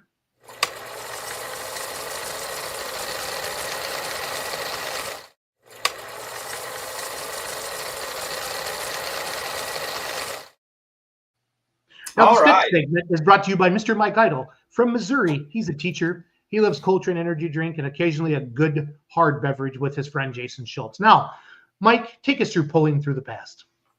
Jason, here's my question for you. Let's talk about Minneapolis Molines. You're from that ECI group that, a lot of good vintage pullers in that eastern Iowa and whatnot, southern Wisconsin and here through the Midwest.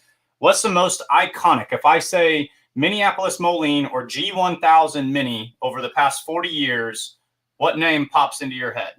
Holes and Kohlbergs. Okay, so Lyle Hole. Lyle Hole's got to be number 1, right? But there was one that snuck around my area for quite a bit that I would put at number 2. I saw this tractor as a kid many, many times. Burned alcohol, looked very similar.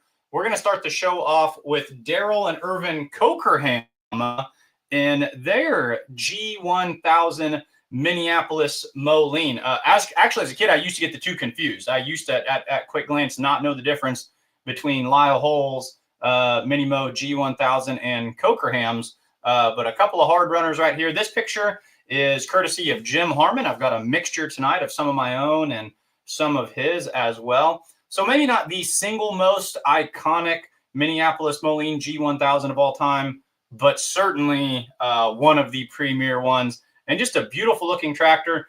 And I'll let you take a wild guess as to whether or not this ran on alcohol or diesel fuel. Alcohol. It's alcohol. Those Mini Mo's, dude, they converted all of these to alcohol. Speaking of converting to alcohol, and speaking of the Orange Blossom Special. Now, you saw the actual Orange Blossom Special 2 weeks ago at Lexington, Kentucky, right? The 2-wheel drive, or the Orange Blossom Special, as one side evidently says on it. But up here in Northeast Missouri, we had a little D17. This was Dave Marino's original alcohol light super stock. Now that name is not going to mean a lot to you right offhand until you see this tractor. Oh yeah. Oh yeah. This is Dave and BJ Marino with the Show Me Showdown, and of course this was named after the event they promoted. They were the event promoters at the Macon, Missouri Grand National NTPA. Yep. The Show Me Showdown. So his original tractor right here, and this just shows you. So it feels like the 80s were 20 years ago. Like, no, 2005 was 20 years ago. So this first picture was taken in 1985, and the second picture was taken probably around 2005.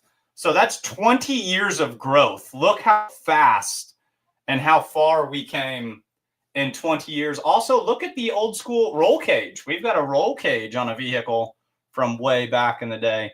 But yeah, this one's going to be taken in the early 2000s, hard running tractor that they had, ran with PPL, ran with ATPA, pulled to the National Farm Machinery Show. Moving over to an Alice Chalmers, Donald McKinnon. Ooh, yes. I assume this is Benny McKinnon's. Benny McKinnon had what? Was it Old Faithful? Am I right there? Yep. So who is Donald to Benny? I don't know. I'm waiting for our James Harmon to tell us, because he's usually our expert on this. Well, these are his pictures. So okay. This is submitted from him. This almost looks like the Missouri State Fair, but I'm not entirely convinced. This is not the Old Faithful, but it's Donald McKinnon on an Alice Chalmers D21. And then new Facebook friend of mine, just added him on Facebook, and I have a whole sleuth of his pictures. This is also courtesy of Jim Harmon. But here we have Ed Sass in the herd bore. Several pictures of this tractor that I have. I'm going to be loading up here throughout the next couple of shows. Don't know a lot about it. I'm assuming it's a light super stock. It looks like it's on alcohol. Looks like it's a little 560 or 460, as all of them were back in the day. And I have no doubt about it. It was a hard runner. Brian Cruz said that show me became the mining for dollars tractor. Okay. All right. I remember that one as well. Very interesting. So Minneapolis Moline, 7,500 pound super stock on alcohol. Alice Chalmers D17 light super on alcohol. Big ol' Case IH, Show Me Showdown, famous tractor. Heavy super on alcohol. Another super stock, this one on diesel, and a light super. We've got all the brands, almost all the brands tonight, pulling through the past. Thank you, Jim Harmon, for submitting some of those. And as always, if you have vintage pulling photos, send them my way. I'll do some research on them, and we'll get them posted. Love it. I love that you're doing that. It's fun to see all that, to see some of the older vehicles and getting around and out there and having a good time. So Massetti and Friends starts in a few minutes. We bring on the West Coast guys. I'm on the East Coast tonight, so I'm 3 hours ahead of them, which is crazy. It's 10:30 here. It's 7:30 out west. We bring them on every Monday night. MLM Motorsports, we've teamed up with them, the Beer Money pulling team. And our goal is to have 1 or 2 pullers on every Monday night. And then we go into our new fun thing we do with the Facebook Marketplace. The James Massetti comes on. So, but I'm not going to let him get too late tonight. I'm not going to let Kevin take 3 minutes to answer every question, because I got to get up at 4:30 a.m. Eastern and jump on an airplane. So I want to be. I knew I would not be joining this round of the the Marketplace is right. And I found a pretty interesting one that I sent out to James. So we'll have to see if that does make its way on there or not. So again, if you're just joining us for Massetti and Friends, we had Mike and I kind of opened up, talked about the Pullers Championship, wrapping up Zellwood, Florida. I mentioned that Williamston, North Carolina, Big Daddy Motorsports has a pull this coming weekend. That's the only indoor pull in the state of North Carolina, Mike, is what I've been told. No kidding. And they got to have some super modified 2-wheel drives, some 4-wheel drive trucks from that Dragon Motorsports area of Virginia. And then they run those big mega trucks inside. It's kind of like the old TNT type show, is what I've been told. Yeah. Bert Forbes came over from North Carolina. You know, Bert from Full Pull Live with us this summer. Came and ran a camera for us in Zellwood this past weekend. Again, if you want to go back and watch Zellwood, just go to Full Pull. We have we had 4 total sessions. The day was kind of dedicated to garden tractors and antiques and the naturally aspirated minis, and the nighttime was dedicated to some of the bigger stuff. So it was a lot of fun. Yeah. Dylan Owens. Come on, Jason, who needs sleep? You and the Owens family, they drive all night. Those guys, they're zombies as far as Tom and Bill. They can do that. So New York to California, we're in, we're down. Whatever. We'll see you tomorrow. I thought Georgia to California was a long drive, but New York, oh boy. So there's a lot of fun there. So well, without further ado, I'm gonna start bringing on the Massetti family here. I got Brian, my patriarch of the Massetti family. How are you tonight, buddy? What do you got in store for us tonight, Brian? So. Well, we are looking forward to tonight. Hello, Michael, by the way. Howdy. How are you? Good. So we've got our regular cast of characters. Steve, I think, has a meeting. He's kind of an important guy, so he won't be joining us. But our guests, we have Matthew Orsetti, and there's Steve right there. He must have got out. Are you at the meeting, Steve, or what's the deal? I got home. Oh, good. Well, thanks. Steve. But anyways, Steve. That's a good use of the white labeling bubble down there. That's nice. I like that. Thank you, Michael. Yeah. So if you remember from last week, Matthew Orsetti and William Bailey were integral in our Marketplace game. As they helped everybody cheat. I don't think it's cheating. But anyways, it did work out well. Oh, okay. So we're going to see how doesn't think it's cheating. We're going to see how well they can play the game live right here on the screen. So they'll be joining us soon, hopefully.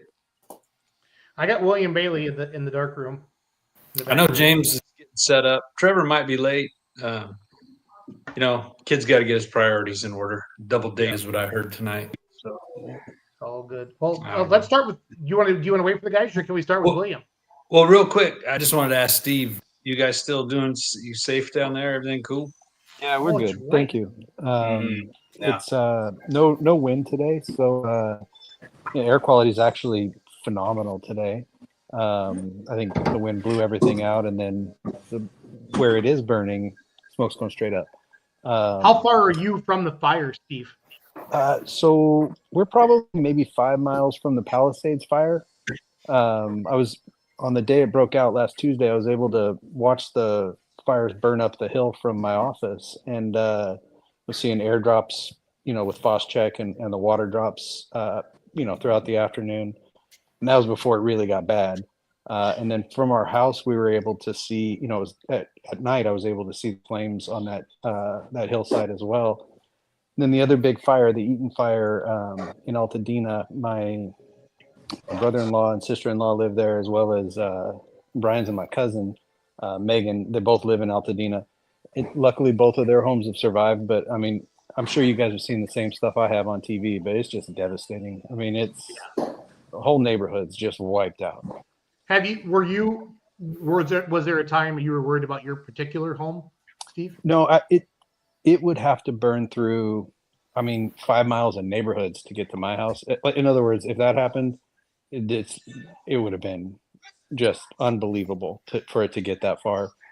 There were, I work for Santa Monica School District, and there was a time when it looked like a portion of Santa Monica was at risk. In fact, we had to close our schools. I think today is the first day we reopened the Santa Monica schools, and then hopefully by Thursday we'll reopen Malibu schools. But I have a couple of friends who've lost their homes, and it's rough.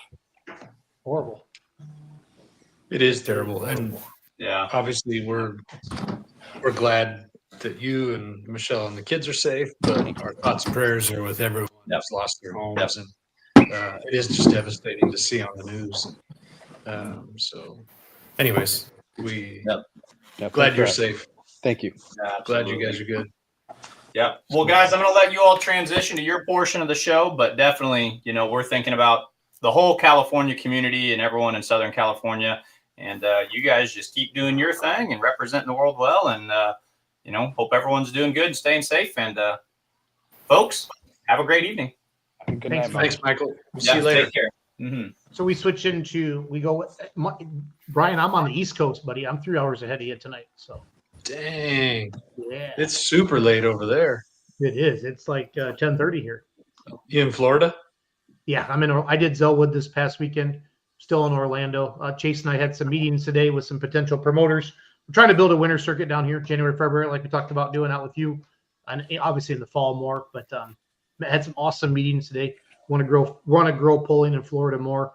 Working with great promoters like Zellwood and Satsuma and some stuff like that. A lot of potential here, Brian. A lot of snowbirds come down and they winter down here. They love to see some pulling. And then there was a pretty strong circuit with the NTPA back in the day. So we want to revive that. So we'll see what we can do. So without further ado, I present to you Massetti and Friends.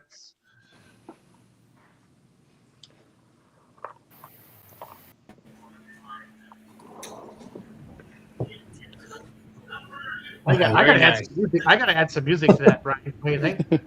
Well, it's cool, but it could be a little bit cooler. Kenzie, I doubt if Kenzie's watching. She took the night off. She had a busy weekend in Cloverdale, Indiana, at the Midwest Winter Nationals. But tell us about the amazing pullers that you brought to us tonight, Brian. Well, tonight we have our friends William B. for Bailey and Matthew Orsetti. Cheater. No, not even. No. Cheater. Oh, I'm not a cheater. They're good guessers. Cheater. Marketplace aficionados. Yeah, well, I have a feeling both of these guys peruse Marketplace to look for a good find now and again. I think they were just on point last week. So we are going to see what your skill level is in the moment tonight, though. You're not going to just send us your answers. You got to be here. So appreciate you guys joining us. It's been fun pulling with you. to know you over the last few years. If you've seen the show, you know that we'd like to spend a few minutes just to get to know you guys a little bit outside of pulling, so we can get to know you a little more. So, Matthew, you're right up here by me right now. Why don't we start with you? Just tell us a little bit about yourself. Well, I'm a mechanic at trade. I work for UPS. I drive a 3.0 limited pro truck called Purple Haze.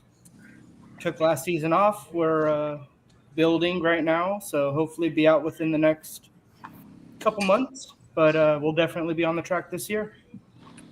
Good deal. And how long have you been pulling? Oh, 10 years? But not always limited pro, right? Not always limited pro. I started off with a 85 Chevy called High Octane and the Super Sport 5500 class, and then got into diesels. Always wanted to get into diesels. Started off stock, and then one winter we kind of went crazy and ended up with a limited pro truck. Very good. That your high octane truck, I remember that was one of the cleanest trucks. The body was just cherry on it, everything. It was a beautiful truck. I regret selling it. Well, you know, but time to go to bigger and better things. Sometimes you got to do that to take the next step. Exactly. How long have you been pulling 3.0? 3.0's been about, I want to say about 6 years, 6 or 7 years. We had a rough start. We went through about 4 motors in one season. The first season I was out with the 3.0, and then just trying to get better, put bigger parts in. There you go. You can always find the next weakest link. Oh yeah. Yeah, we definitely found quite a few weak links. So hopefully come out strong this year and go from there. Nice. I know your dad, your folks usually go, right? Your dad's almost always with you. Do you have any other family involved, or? My sister will come out with her kids. She brings her kids out to watch. My aunt and uncles will come out and watch. They don't go to all of them, but they'll come to like our local one here in Hollister. And support me. So it's pretty cool to get the whole family out. Yeah, for sure. Definitely a big part of this deal. Yeah. And you're not married, are you? No. No? Nope. Okay. That's where all my money goes, is the truck. I hear you there. I hear you. So, now William has also been pulling with us for a while, but also not married. Well, I was going to get to that. I figured we'd give William a little bit harder of a time in that department. But William, why don't you tell us about your involvement in pulling a little bit? It started probably like 10 years ago with like an antique farm haul. And then those are too slow. I appreciate them, but they're a little too slow. So we got the other tractor, and it's been downhill since then. Now we're kind of really hooked and want to keep going with it. Now, is the tractor that I referred to as yours? Is it still yours, or yours again, or did you ever sell it? Or I sold it to Andy. Andy still owns it. Working on getting that back right now as we speak. I'd like to here in a year or 2 years really redo it all and get back into it. Cool, that's exciting. I hope so. Well, yeah. Hey, so what do you do? Like, you farm, or what takes up your days? A little of everything. Go from welding, working on trucks, farming, just whatever's there's something to do, I do it. Okay. Cool. And was James right on the money? Like, we got a wedding coming up, or what's going on there? Oh man, you guys are funny. No. We're working on it. We can't get back in the tractor yet. Yeah. Well, no, I think you've got a good one there. I think so. Yeah. I got to be good. That's I'm sure gonna my be tough, father-in-law though. is I on mean, here watching. What's that? I said I got to be good. I'm sure my father-in-law is on here watching. But how is that going to work? Like, when you're competing against your father-in-law, are you going to just throw it all out the window, don't give a shit? Or are you going to take it easy on him, or what? It's fair game. It's 50-50. Oh, nice. Damn, John. That could be fun. Cool. Well, you guys got any Willie, as questions? your friend, if you don't like her, don't get married. Okay, I'm just saying, if you don't like her, don't get married. It's a long She's time. listening. It's a long time. Well, I'm just saying, if you don't like her, don't get married. I mean, you said you did. But you said do something. I know you're being sarcastic, but I just want to point that out. You end up like the one Kevin said. People didn't even know he was married. So. Yeah, but she's great. Yeah. No, I know. Right. I'm just In giving fairness, you crap. people like Amanda more than Kevin. So Well, it's not. It's way easy like Amanda more than Kevin. Let's be real. Yeah, that's true. People like my wife more than they like me. Her name's Sarah, so it's all good. Yeah, That happens to the best of us, really. it works that way usually. Yep. Yeah. Yep. Well, Steve, Kev, you guys got any questions for these guys? Hey, or William. anything? Yes, sir. William, I want you to ask Orsini one question. It can be anything because this is Massetti After Dark. Oh shit. Uh-oh. What do you want me to ask? Whatever Anything. you want. Anything. Oh, You got to ask Orsetti, and I have a feeling I know what's coming next. I have no clue. I honestly don't know what to say. Okay. Do you guys know each other very well? Or, I mean, you've met, I'm sure. He saved my ass there at Cal Poly like 2 years ago or 3 years ago, whatever the hell that was. Yeah, I remember trying to bump start that damn thing. Bump start Shared the being tractor. You were trying to bump start your pull tractor? Yeah. Hydrolocked. Wasn't too happy. Ooh. People like Kelly more than William, says Sherry Johns Griffin. That's William's mother-in-law. Yeah. Okay. Not yet. We're working on that. John Bohr says Kelly is the better half. Feels like we're reaching a consensus here, Jason. Yeah, who's Yeah, this yeah. John Bohr guy? He keeps commenting on our podcast every Monday night. He's a I think it's a pain in the good ass. thing. I think it's a good thing for you, Matthew, that we don't all know your girlfriend. Not yet. That's why I'm single. Didn't I meet one at my place not too long ago? No, just a Didn't you friend. Oh. Yeah. Okay.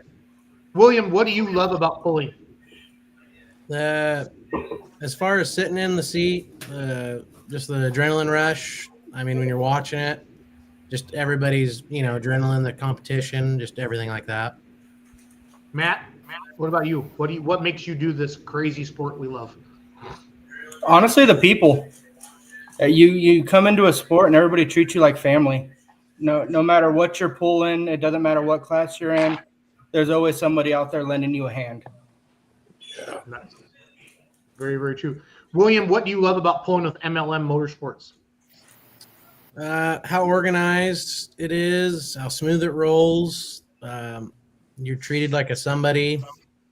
It's just a good family event. It's a very smooth, well-organized event.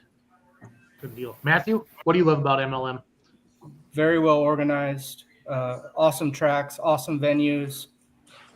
Just the people in general, the Massetti family. They've always, been great to my family. So they're just all around great people. Awesome. Matt, why don't Thanks, you guys. tell us William, a little bit about favorite rap stuff. song? What's your favorite Oh. rap song, William? I honestly couldn't even tell you. Don't listen to that. Matthew, favorite rap song? I don't have any favorite songs. I listen to everything. So William, favorite country song? She thinks my tractor's sexy. How's that? Attaboy. Attaboy. Attaboy.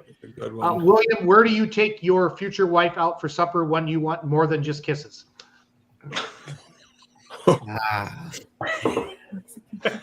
Mexican food's pretty good. Mexican? Is there a particular Mexican restaurant that she enjoys? La Casada Okay, where's that at? in Ceres. It's a little See, I'm like from small town Wisconsin, so I need a restaurant. little more, William. I need a little bit more. It's in California. Tiny little town here in Ceres, California, near Modesto. Cool. Matthew, favorite place to eat for you, buddy? We've got the 19th hole down here in Tres Pinos. Good little steak joint to go to. Nice little bar. Nice. Cool. Do you actually live in Tres Pinos or are you in Hollister? I'm in Hollister. I'm right at the border of Basically, it's a 5-minute drive to Tres Pinos from my house. Okay. William, what's your favorite? Let's go not favorite, but give me some of your favorite places to pull at and why with MLM. Winnemucca is a lot of fun just because the weekend, just a big event. Obviously, Madera down there for the end of the year event. I really did like Willits the one time I pulled there. It was just a really good track. Nice. What about you, Matthew? What are some of your favorite MLM venues? I really like Willits. I like to go up to Willits. I like Winnemucca. Love to travel.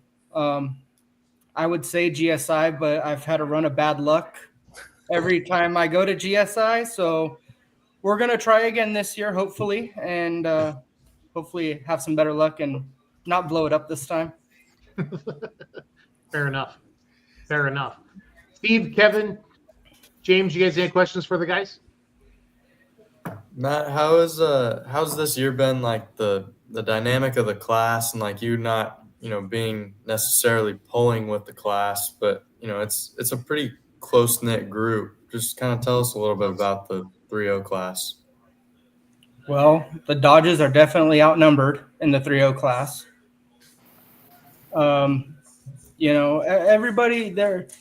Everybody's making big changes, and it's tough to keep up, but just to see everybody come together, we have our own little group chat, and everybody's there to help. So it's pretty great to have people to lean on that are in the same class as you to run questions through and find out what's going on next. Yeah, well said. You guys definitely have a tight group. It's neat to see, and that the competition in that class is outrageous. Yeah. A lot of shit talking, but it's all fun and games. I mean, that comes with the territory. Oh, yeah. My question wasn't going to be about pulling at all. I was going to ask these guys either what they're drinking or what they normally like to drink. Vodka Red Bull. Attaboy. Hillbillies. There we go. Good. So Nice. they obviously know you can drink on this show. Yes. Yeah. Well, if nobody has any other questions, I think maybe we start what we're all here for. Well, I have a special announcement. Kevin and I, we're not gay. We're not coming out of the closet, but we are excited to announce that Kevin Massetti. Have you named Pinky yet, Kev? Does she have a name, or he? Your little pony, I got you. I did come up with a funny name the other day, but I can't remember it. Jesus Christ. Well, Kevin and I are going professional hobby horse racing, and I need to share the video just in case you guys don't believe me. But here we go. So. Hobby horse, huh? I cannot wait to see this. For real? This is a whole thing. That one's got a tail. You guys are going to be so good at this. I can already see Kevin. Holy shit! Yeah, I can do that. Somebody's gonna eat shit on that deal. Oh, she cleared it. There's no way she cleared that. How the hell they do that with that thing that's stick between their legs? What the hell is going on there? This is a legit thing, you guys. Oh, we're doing this is going to happen. So when's your first event? A ribbon. We're currently in training. Training. It takes time. Kevin's going to go on a diet. We're going to get him one of them water suits, and he's going to lose a few pounds. He'll start stretching out, and he'll start more jumping jacks, and it's fun. Yes. I actually found some, Kevin. They look just like the one that you beat Melanesia with. Melanesia. So yeah, they're popping up at all these truck stops now. Yep. So it's a lot of fun. So I think everybody should have a little Massetti hobby horse. So Yeah. I mean, You do it. don't you think? I think it's important. So, well, William and I love Orsetti, please sit back, crack open another adult beverage because that's what we do here on Massetti and Yes. Friends. We drink and we go on Facebook Marketplace. 69. 69. The first 2 weeks, Kevin, everything was. Where's Donnie Reeves been lately? I don't feel like we've seen Donnie on here lately. Is he on, did Lori take him on vacation somewhere or take Facebook away? Or I'm does not anybody sure. know? James, I don't know. Yes. welcome Can you see to the Monday Night screen? with Massetti and Friends. Let's roll. All right. Well, this is our 13th rendition of Monday Nights with Massetti and Friends. Hopefully, Trevor and Bree can hop on in a few minutes to join us. But for now, we're just going to get started. You all should know the rules. To clarify, though, for Matt and William and maybe Uncle Kev, you are not allowed to look up the listings. So I'm going to show you a listing, and you're going to guess the asking price. And the closest without going over wins. It's Price is Right rules. You get 1 point for being the closest answer and 3 points if you get the exact answer. The winner of the show may or may not get a T-shirt, whether it be GSI or another one. And Any T-shirt? You might just get any T-shirt. We'll see. You might not. I'm Or gonna you fill might my not. closet one day. Yeah. Kev is due at least one T-shirt for sure. Oh, like 7. Well, at least one, I said. I was undefeated for like all of December. Pretty much. That's probably true. Our first listing here is this little mini James, rod. take that, Yeah. hold on. Go back a screen. Are we going to more rapid fire it, or what do we got? I mean, are we changing this up? I know we talked about a few things last week. No, I added one listing, and I just ask everybody to please Just have be your own- honest, guys. Don't. Be There's no honest. need to cheat. I did. You know? I did that's been review the effective in the footage past. from last week, and I don't believe Uncle Kev was cheating. So I think Trevor is really the only problem Watch the here. whole thing. Watch it all again, dude. No, I don't. yeah, I know. There's no way for me to cheat. I honestly don't believe Uncle Kev is cheating. Thank you, James. That said, this is our first listing. If I have This one is- request, can we not have the Kevin Massetti monologue? Like, just say a freaking number. Is that possible? I think Well, it's no, kind of now that's honestly. my thing. I got to think it through. Sometimes I have to Yeah. talk it out. We'll start. I don't- Mute your ass right now and wait for your name and start talking. Well, I only talk when it's my turn. But I'm getting old, Kevin. I'm thinking about having a meeting with the Massettis and talking through this. So anyway, let's go. Sorry. All right. Well, this is a mini rod tractor. It's got a 355 Chevrolet, it looks like. It's got 12.5 to 1 compression, solid roller cam with a built turbo 400 and a 12-bolt diff. It's running double cut Firestones, as you can see there. And it's a ready to run unit. Competes very good, as it says. Kev, you have Where's something it to say? from, James? James, is there a state listed? I am not. I'm no longer going to provide the location because I think that's the way That's people smart, treat it. James. Okay. That's but smart. Jason, we are going to start it off with you. What do you think about 17,000. 17 grand. Gotcha. And Dad? 23,000. 23,000. All right, we'll go to our first guest, Matthew Orsetti. 26,000. See, Kevin, look how easy this is. James says your name and somebody says a number. William? 22. 22. Uncle Kev? What? Here we go. Let me think. 12,000. 12,000. 12,000. Okay.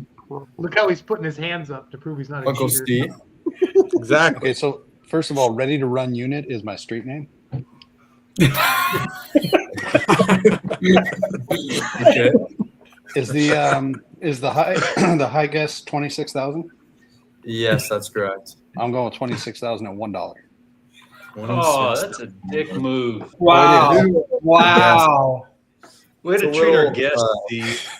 Yeah. Hey, this is how I welcome them to the game. Pretty sure I'm losing anyway. This is a small block, right? I This is have 355. Trev and Bree written down here, but they are not with us, so they're going to lose out on this round. They were going to say correct 150,000. 12.5. Yeah. Would you believe it? Uncle Kev just $500 off with a guess of 12,000. Wow. The only one even close, frankly. And The what? You're the only one even close on that. Yeah, dude. Yeah. And you, I mean, okay. Kev, Well, is there now, someone he's- sitting across from you? it's undeniable at this point. There's nobody here. My No. kids make me close the doors because it's too noisy. No, there's nobody here. They just don't want to see you cheat. It's okay. I have my hands like this. Uncle Kev with the first point of the show. Thank you. And thank you for your confidence, James. Yeah. There's something to be said about you as a nephew. Thank you. You're a very good nephew. Well, thank you very much. This next listing here, this is a one-of-a-kind pickup truck. What the It's got a dump bed and butterfly doors. It's a third-gen Dodge, 3500. I believe it's a Hemi. Yeah, it's a Hemi. It's got 126,000 miles on it. This guy's the third owner of the truck. It's got brand new 37s on it. It's got, as I said, the butterfly doors in the front, the hydraulic bed in the rear. And the whole truck was airbrushed.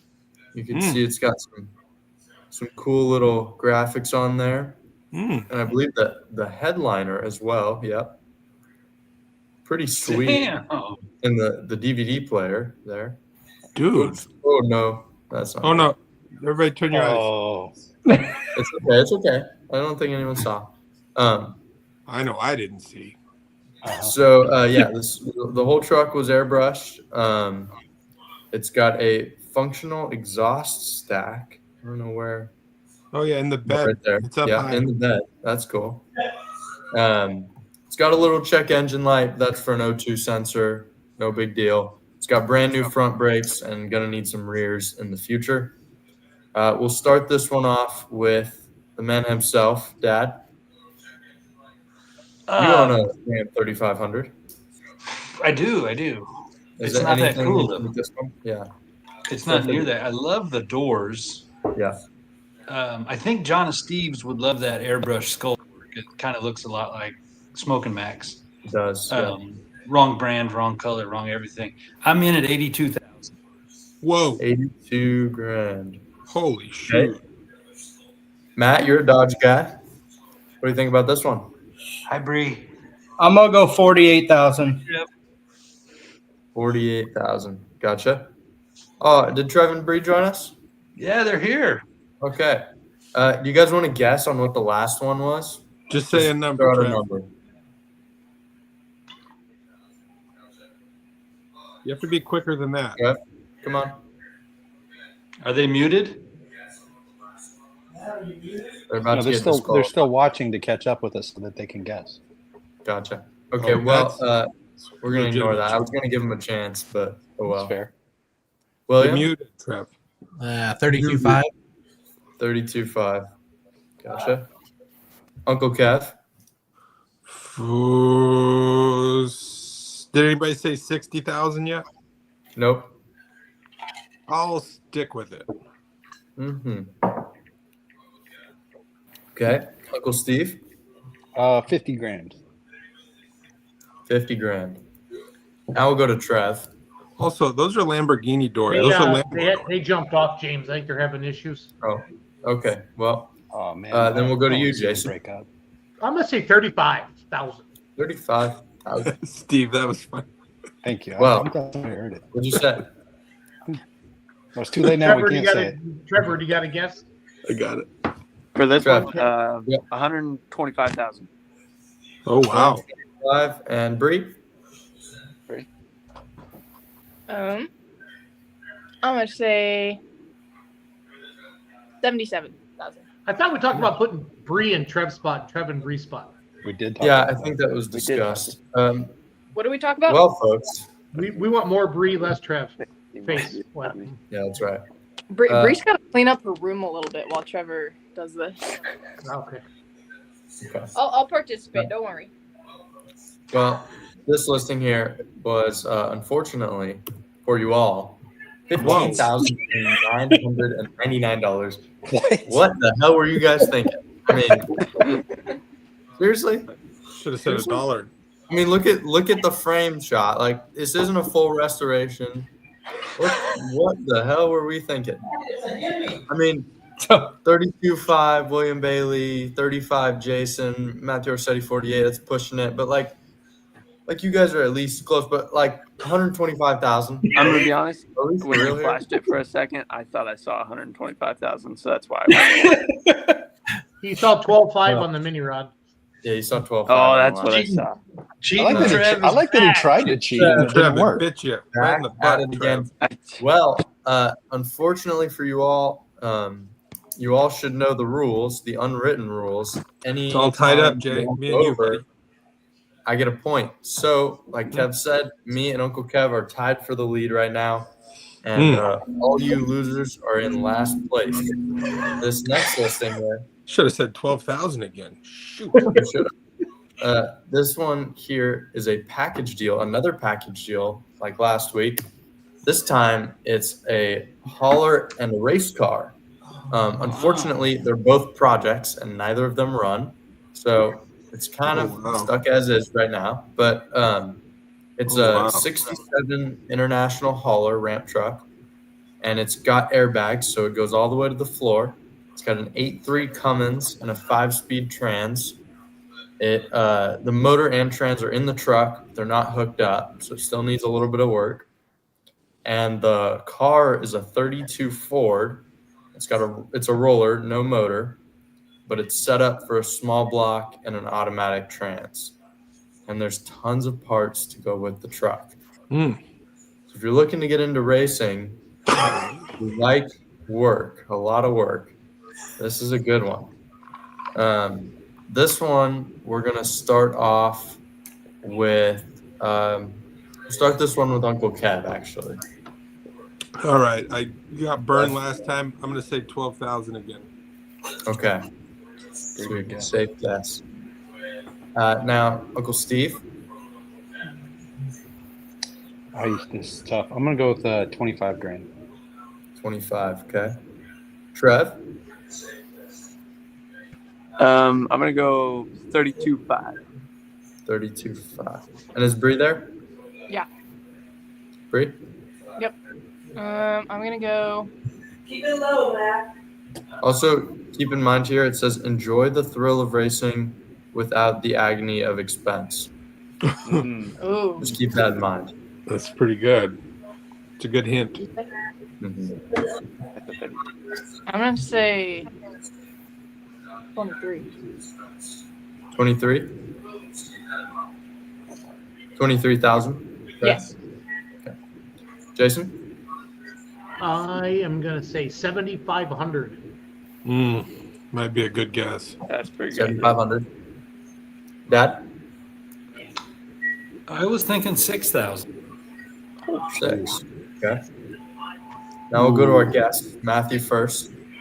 I'm gonna go 8,000. 8,000. And Mr. Bailey. 10 even. 10. Oh, we're all thinking low. Well, this one is actually 88. Just to Matthew Orsetti. Dang it. Nice Really one. good guess. Jason, you really brought it back there for everyone. Yeah. You know, I've never won a Gold State T-shirt. I have to pay for all mine, but I do get the right size, and I'm just happy to be part of the show, James. Yeah. No, I mean, as is everybody, I believe. But that puts the score. Matt, Uncle Kev, and myself are tied for first place with 1 point. Ooh. It's anybody's game at this point. Nothing is set in stone. And this next one, Matt, actually, I think you might like this one. It's a 3.0 pulling motor. It's a 12 valve. It might be something to consider. There's not a lot of information, unfortunately, for you. It's got a 6.7 crankshaft, billet rods, billet camshaft. It runs amazing. And the guy's selling it because he wants to upgrade classes. It comes with the 3.0 turbo, but it does not come with the injection pump. So, just something to consider. We'll see what the price is if it fits you. So, Matt, why don't you go first on this one? I'm gonna throw out 16,000. 16,000. Gotcha. William? 25,000. 25. Uncle Wow. Kev? 20,000. 20. Okay. Uncle Steve? Jesus Christ, I don't know, man. 17. 17? Yep, 17.5. 17.5. Trev? We'll go 11,000. Okay, 11. Bree? 14. 14. Jason? 35,000. 30. Whoa. And Dad? You're the last guest here. Did anybody say 25,000? William Bailey did. I'll allow you to go the same though if you'd like. 25,000. 25. Well, unfortunately, that didn't matter. It's actually Bree with 14,000 getting it. Matt was first guess, very impressive, only 1,000 off. It was a very close guess. But the point goes to Bree. Wow, Bree, way to go, lady. That's my first point. Nice. Very impressive. Very impressive. Like ever. Ever. So, well, it's a good start. You're tied for first. Yes. Somebody have their volume on or something? What's going on? Yeah, somebody's got it on in the background somewhere. That's all right. Well, this one was kind of catered towards Matt, as you know. So I figured I'd cater the next one more to Will. So here is an Wow.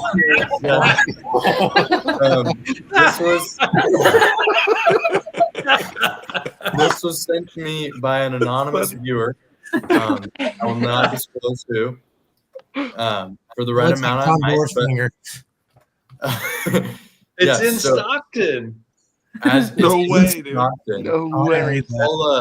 I'll give you a little rundown here. It's a size 5.5. I'm not sure what that means. It's white, Ring gold, size. and platinum. And it was mistakenly purchased for the wrong person. Guys, glad he dodged that bullet years ago, but now he'd like some of his money back, please. LOL. And I figured it was fitting to give the location for this one. So this one's in Stockton. Rather convenient for some of us listening, but anyways, it's a really nice set. Yeah, I mean, there's really not much to say about it. The modeling there was pretty impressive. You got all the different angles. James, are you saying there's a stone in there? Yes, I mean it's hard to tell on my phone. But Yeah, it looks looks like Is it costume? And he didn't happen to mention the size of the stone, guess not. like the one thing that actually matters if you're going to buy this. Well, this is also, keep this in mind. This is not coming from a jeweler. This is from a man who mistakenly purchased a ring for the wrong person. So this one, we're going to actually start off with Will. Oh, just kind of give us your thoughts. Do you like this ring, and what is your guess? This will be interesting. Yeah, what's it worth, Will? I need to stall like Kevin because I honestly don't know. I'm gonna say, are we talking pawn shop prices or jewelry store prices? We're talking Facebook price. I think it's back alley. Yeah. Is it real? We got the diamond tester. No tester, but he did show the receipt on the Facebook. Oh, you forgot to put that picture on. Well, yeah. I mean, that would kind of take away a lot of the fun. That's got the band. I'm gonna say 6,500. 7, somewhere in there. Somewhere in there. You want to lock in 65 or 7 or somewhere in there? Sure. Just somewhere in there. Sure. Okay. Uncle Kev. He gets that whole range from 6,500 to 7,000. Yeah, he's got. I'm gonna he's got the say whole range. I'm not a big diamond guy, but that's probably $4,000 ring. 4,000. Uncle Steve? I mean, this is tough. I can't tell if that guy has big fingers, and this is. I'm gonna go with. I mean, also he's looking to get some of his money back. Mm-hmm. I'm gonna go with $3,000. Pretty good guess. I hope that's not the lady's finger. Oof. Yeah. Bullet he dodged. I'm gonna go 3,500. 3,500. And Bree, the only lady with us tonight. I'm gonna say 23. Ooh. 23. Ooh, low. She probably knows. 300 or 1,000? 100. Jason? $1. $1. Oh, he might want to get rid of it. Dad? I'm gonna say 2,000. 2,000. Matt, you're the last guest here. Just kind of walk us through your answer. What made you come to it? I have no idea. I'm just gonna say 2,800. 2,800. Gotcha. Well, everybody, great news for William and Uncle Kev. It's $4,000. No way. Wow. It's pretty unbelievable. Uncle Kev with the dead-on guess. Really? That's for Uncle Kev. This one that's not far off of like a good guess. It's between 2,000 and 7,000. So, well, you were the second guess. No, I'm saying you guys haven't bought a lot of rings. Oh, have you? Okay. So you have? Just the one. Yeah. Hey, I mean, which was much more expensive than this one, by the way. Well, I don't believe he was cheating. $4,000, the correct answer. Very impressive. That puts Uncle Kev far and away in the lead with 4 points, compared to Matt, Bree, and myself in second place with 1 point. Luckily, though, we do have 3 more listings, so it could easily. It's anyone's game. It's anyone's game. Not really, but could be. This next one here is a oh god, little I don't know. I wouldn't call it a trans, but it's something close. It's a yacht boat. It's a limited edition. It's the most elegant day cruiser, luxury tender, and toy. It's Italy's most popular car turned into a boat with an 80 horsepower 4-stroke engine, brought to you by Car Offshore Startup and Bella Vita Yachting. It's the second of its kind, and it's on display in the U.S. It's unit 32 out of 500 with a red gel coat paint. That makes it sound like it's the 32nd of its kind, you know? That's kind of what I was thinking too, but maybe it's the second of its kind on display. Oh, so there's already one on display in the U.S.? Ooh. It's possible. What's this one? Who really knows? As you can see, though, very nice luxury red white interior. Got digital dash and little display there. It's pretty cool. Got functioning headlights. Definitely one of 500. We're gonna start this one off with Uncle Steve. What do you think about this yacht boat? Well, first of all, I think it's ridiculous. I also have no idea how to price something like this. I'm going to come in at 18 grand, and nobody should rely on that to guess because I have no idea. That sounds like a man who knows a Fiat boat and is trying to blow everyone off his trail. Trev? I think it was low. It's a 2023. This sounds like he's sure the year matters, bro. He's cheating. I'm watching him cheat right now. He always does this. He always does right now. Go ahead, Trevor. I'm trying to pull Trevor, John put your Stillman fingers here. on your forehead. Do this. Fingers are on my forehead. Trevor, go ahead. Same for you. Bree, put your fingers on my forehead. It's like they're getting held up.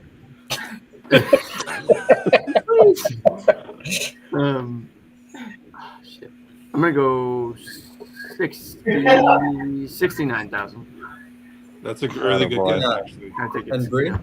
It's a solid guess. 55. 1,000? Yeah. Jason? 62.5. 62.5. Dad? 48,000. 48. And we'll go to Matt. 33,000. 33. And our other guest, William? 48. 48. Uncle Kev? What's the highest one? 69. That would be me. Solid, dude. 69.02. Son of a gun. Well, I'm giving you a little leeway. Wait, does anybody know the price of an actual Fiat? Nope. It can't be that much. It's not that much, for sure. This Fiat, though, probably one of the most expensive. It's actually just under $100,000. Get out of here. Did Kevin say 6902 or 69002? I believe he said I'm pretty sure it doesn't matter. Or it was Well, I meant over what you said. You're right. 020. I meant 69020. So it's 20 over. Okay. Well, regardless, Uncle Kev doesn't get the point. That's 1 point added to his already 4 points, which means he is he's widening the gap. Somebody needs a job. And well, but it was brought in by a company. You guys got to read the fine print. By like a yachting company, you know they're going to want a lot of money for it. It's true. It is true. This one saved me by going last. I was gonna say, yeah. Going last did help me on this one. So yeah. Sorry, Trev. It's all right. It's all right. You got a hell of a guess, buddy. I believe only 2 listings left, so somebody would theoretically need to, well, either get a perfect guess and a win, or 2 perfect guesses to tie or take the lead. So our next listing here is, actually this is our last listing.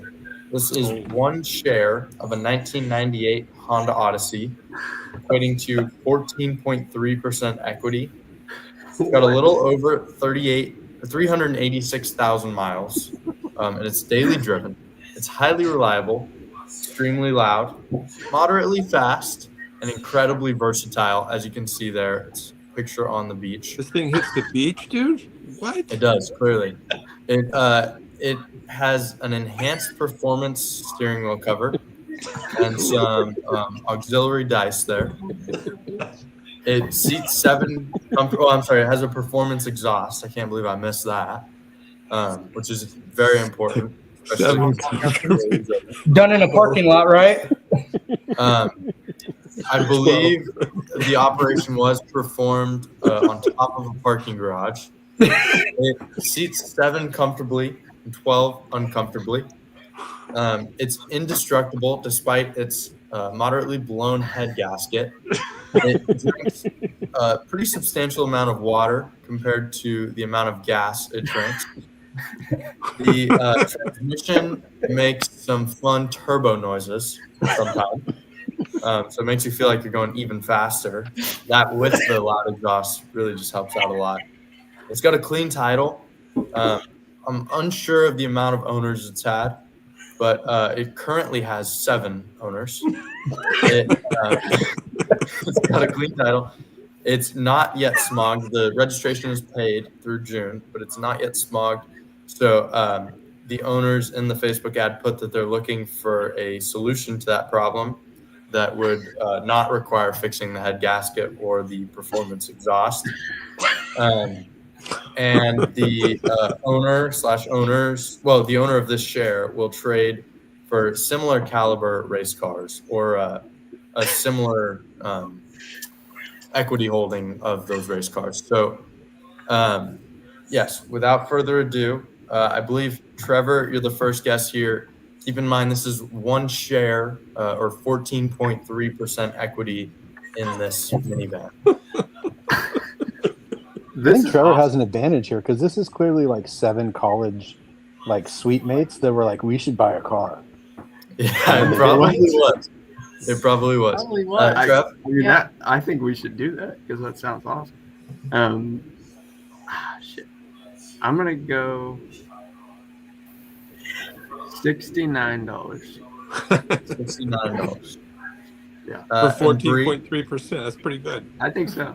Yeah, I mean, can't be that cheap. So probably like, I'll go 80. 80. Okay. Jason?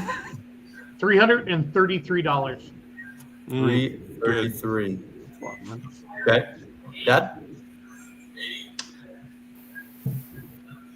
$85. 85. Okay. Mr. Orsetti? $169. $169. William Bailey?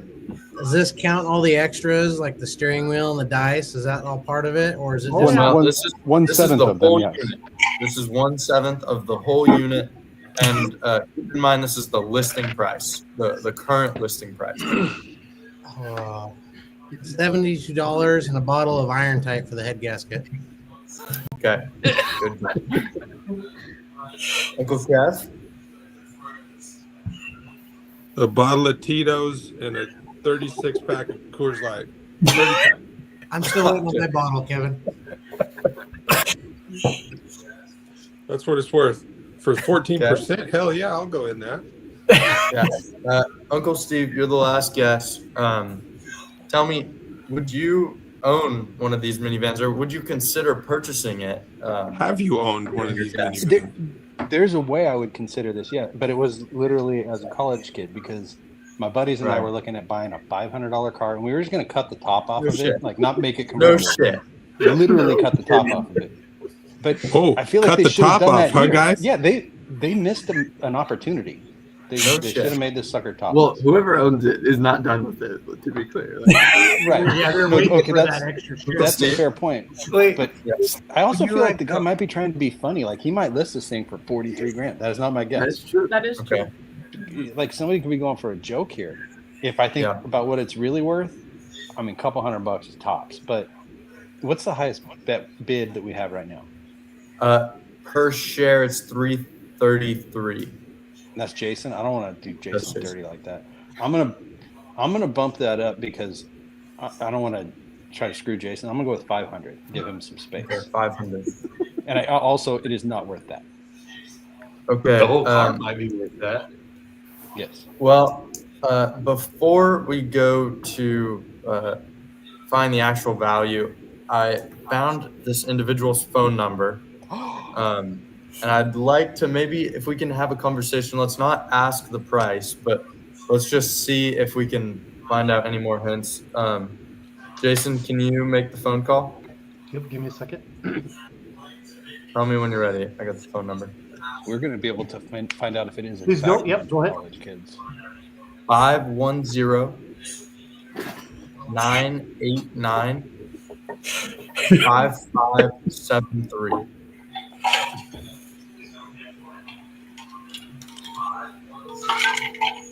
Where is that, Jay?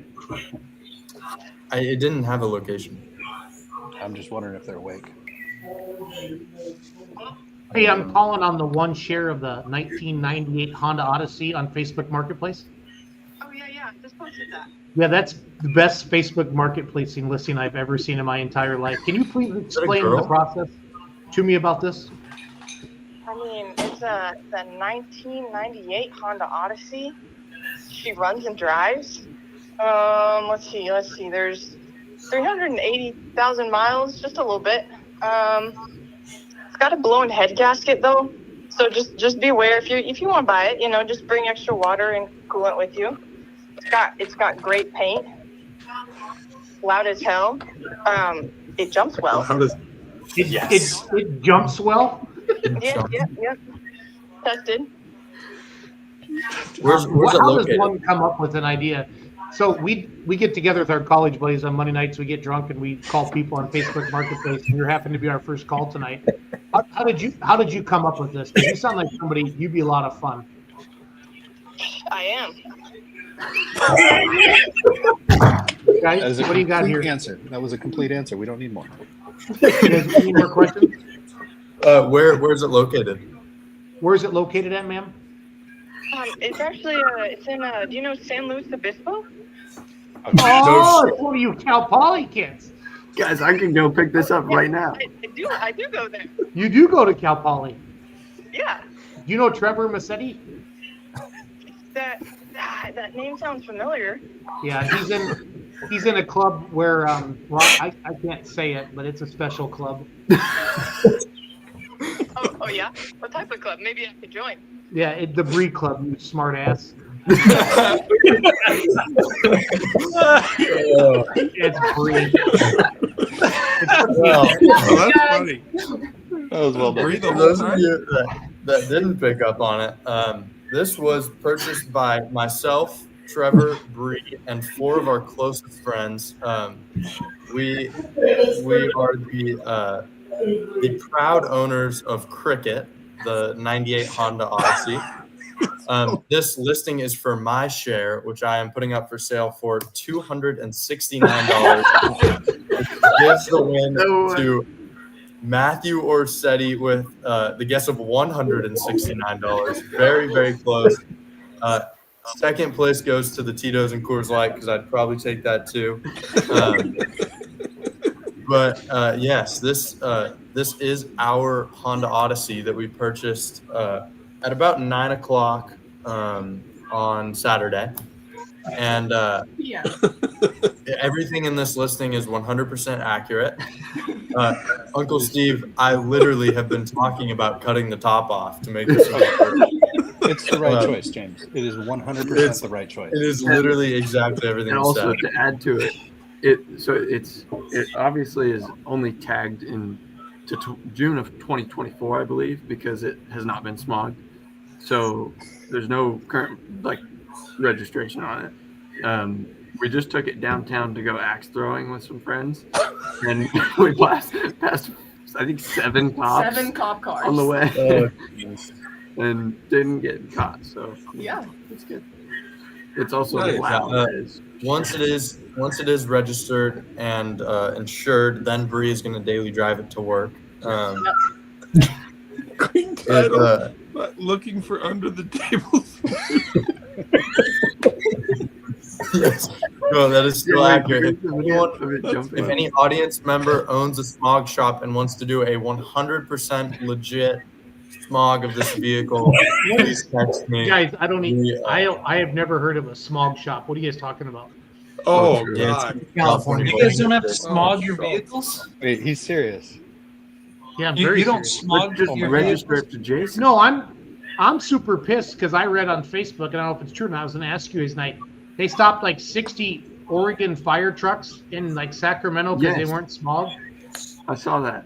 Is that true? I've read that too. I don't know if it's true or not. Yeah, but then I heard that it was a safety check. They didn't actually have to check for emissions, which would be hilarious if they were checking for emissions. Shit's on fire, and you're worried about I don't think that's the environment. 100% You're true. worried about that. So That might have been one of those fake news deals, but it's bad if it is. But I don't think that's true. I think I they need let my it- resident fire department, John Bohr, to get on here with the old Code 3 and tell me if that's true or not. So, Hey, who has video? Who has video of this of cricket Yeah, that's jumping? what I was gonna say. Oh, I've got it. Here, let's go off of the screen share here.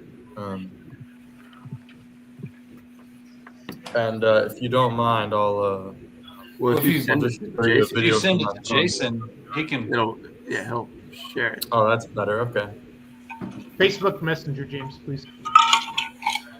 Sure thing. But yes. Anyways, this it's a great van. But also, I pretty much nailed exactly how it worked out. Oh, you A bunch 100% of college kids got together and bought. College kids, perfect. I mean, it's the right thing for you guys to have done, and cutting the roof off is the next right thing for you to do. Yes. No. 100%. That's what I said. The only problem is it only has a home outside right now. Yeah. Which kind of would be problematic.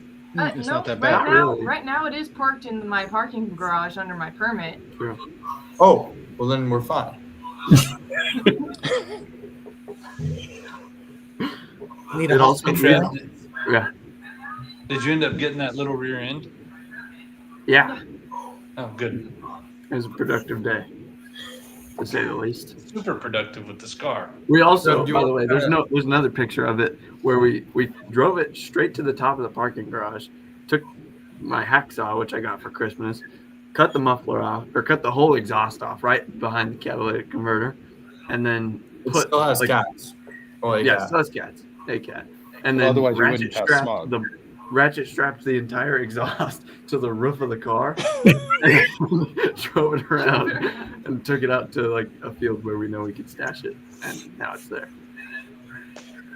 So, it's pretty sweet. Listen, I just sent you a couple videos. They used to be good kids, and they got involved in Facebook Marketplace, Brian. Now look what happened. I know. Hey, this isn't Facebook Marketplace. This is Craigslist. Oh, it was Craigslist. It was even worse. This was Craigslist, yes. Actually, I didn't want to mention that because that is kind of, our competitor here. But yeah, it is. It was on Craigslist, and it was a phenomenal purchase. Mm-hmm. But of course, so 7 of us went in around $82 each, and now are the proud owners of this minivan. $600. It was $500, but that $82 includes the cost of 3 quarts of oil, a $27 steering wheel cover, and $7.99 fuzzy dice. You better budget in some antifreeze as well. That guy gave you we a just gallon of water, right? Just throwing water in. Yeah, the guy, when we bought it, we pulled up and he goes, "You guys didn't bring a trailer?" I go, "No." But he packed an extra gallon of water for us, so nice. It was all good. Nice guy. That's good. Yeah, Jason, did you get the pictures? Video? They have not came through yet. No. I'm on pretty. My Airbnb in Orlando has pretty older internet. Okay, it says they sent. So. Oh, here we go. There we go. Just came through. I also have to mention there is no tint to this thing. It's a fishbowl, so day and night you can see in it and see all 8 people. 6 of us really creeped out some girls in a car next to us yesterday or the day before. Yeah. Where's the AutoZone tint job at? I know we might need to do that. I think we need to like black them out. I think we just spray paint them, honestly. Yeah. Yeah, because then if you want to see, you just pop your head up over the top. Yeah, exactly. That'll definitely get us pulled over. I mean, you got to cut the roof off first. Yeah, I think it's gonna make a trip to Vegas for sure at some point once the So that was the exhaust system on top of the car. We didn't really know what we were gonna say when if we were pulled over, like about the loud exhaust, because the evidence was there with the Sawzall in the back seat too. But luckily we made it okay. So, I mean, are you going to leave it just cut off behind the cat, or are you going to like put a straight pipe? I think we're actually going to put a ball valve so that we can like on command, like cut out. It is going to need the exhaust is probably going to need to be rewelded to get it smogged and registered. But it's okay. It made for a good story. I mean, I would honestly consider just getting a cherry bomb muffler, a little turn down. Thought about that. This is the going. Problem is, it's like right by the driver's seat, like so the amount of you kind of rattle is for a little bit. Yeah. Needs an eBay. Did I ask why you cut it off in the first place? Here is the video. Dun, da, da, da.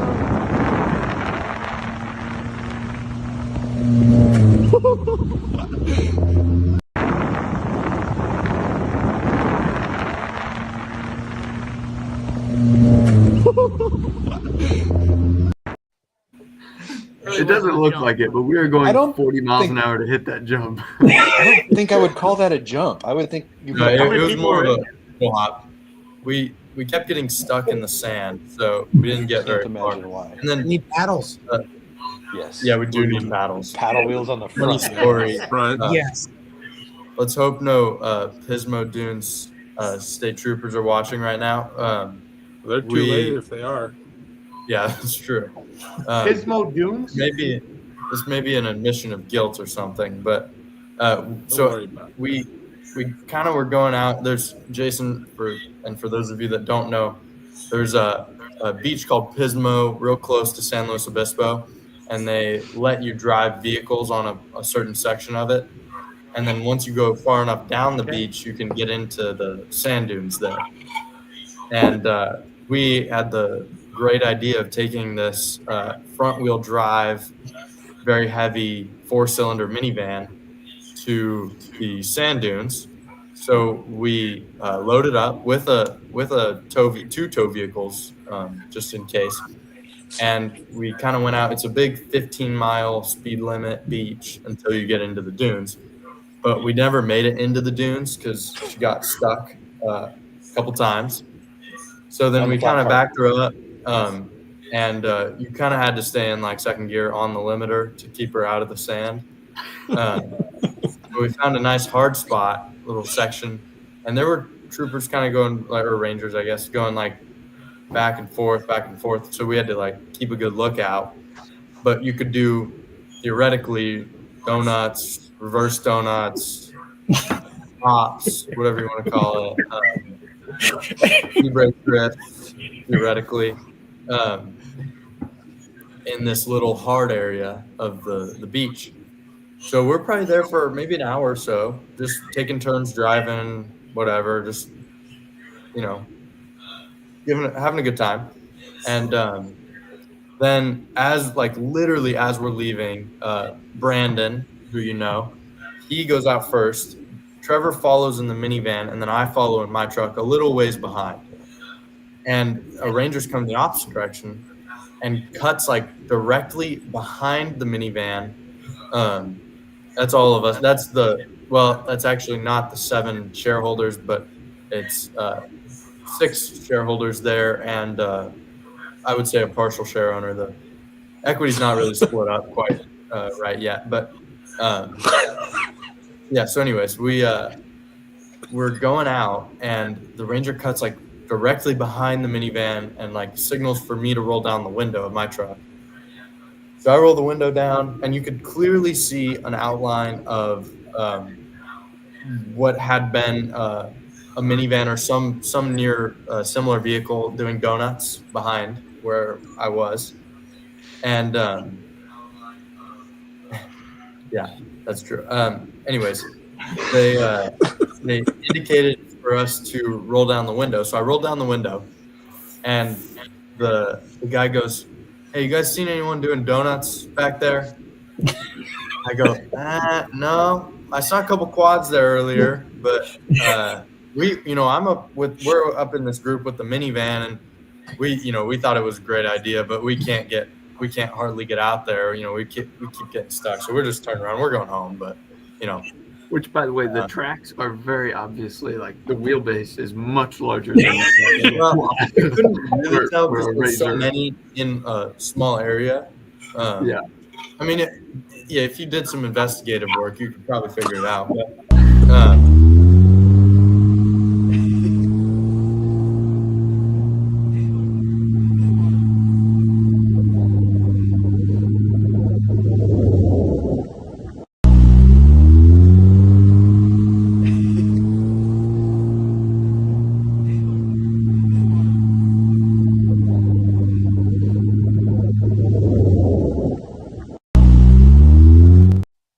frequently due to the blown head gasket, but it doesn't really overheat that much, so it's not that bad. You know what would have ended that video perfectly? Keep pushing. Pushed it straight into the ocean. Yeah, I told him it wasn't a bad idea, but the new philosophy actually, because I had it, I locked all the doors outside when it was parked outside my house, and then when I tried to get back in it, the key wouldn't, like I could not get either the passenger or the driver door to unlock. the locks are messed up. Like you cannot unlock. I told Trevor this. Or the new theory is now just leave it unlocked, see what happens. Well, what's the worst that could happen? I said we leave the title in the glove box and the key on the seat, and we just let it be. It came with the title, huh? But also, clean title. Clean title, yeah. Also, That's pretty shocking. The rule with cricket is every roundabout that you come up to, you have to do at least one loop. So I think we've hit, one. Like you have to do a full loop, and then you can exit. Be a kid again. Be a kid. Every speed bump you have to hit at 50 miles an hour minimum. Yeah. So I have a question on the 7-person equity deal. Do you have 7 keys? No, we have 2 keys. I have a solution. Yeah. You guys need to take the ignition out completely. Just put a button and a switch. That's a great idea. Nobody's going to steal this thing. That's a great idea. But you don't want to have to be like, oh, can I come get the key? Yeah, just leave the door unlocked. Take the car. You're a switch for the Take the Honda. button for the light starter. switch. That's it. You guys keep hitting speed light bumps at 50 mile an hour, it's going to be 100%. Yes. You could have to hit every roundabout at 50 miles an hour. They don't want to actually run into anyone. No, right in the middle. Raymond Ford tried to kill us all on one of the roundabouts. Oh, he did, a couple days ago. We all survived, but that's good. He misinterpreted the speed bump rule and the roundabout rule. And survived. Yeah, that's what I would have probably. You just kept going over speed bumps twice. Yeah. No. He was just doing What's the flag above Bree's head? That says "Go Big," and it's a picture of a big old fat lady. A big old girl. Mm-hmm. Yeah. Somewhere on one of our devices, there's a picture of Bree making the same pose, sitting on top of the car. I don't know if that's ever going to see the daylight, but it does exist. Can you share that, or else it probably didn't happen? I don't know who has it, but somebody has it. I don't have it. Are you guys doing Uber with John this? Board, it is coming to GSI 100%. Uber No, with John this. Board. Oh, it is. It's a It pit is. vehicle. It is for Cal sure. Poly Tractable's only pit vehicle. Yes. And, the Tractable people, they always are taking up too much parking space. They bring too many different vehicles. So now the whole team has one car. A team. The only reason that's coming to Madeira is for the flea market the next day. Yeah, dude. You could probably get 505 for it. Mm-hmm. 505. Yeah, no, it was really. Does it have a trailer hitch receiver? The car likes to smoke a little bit. What's that? Does it have a hitch receiver? I don't think so. It's going to be hard to pull the tractors around the pits without one.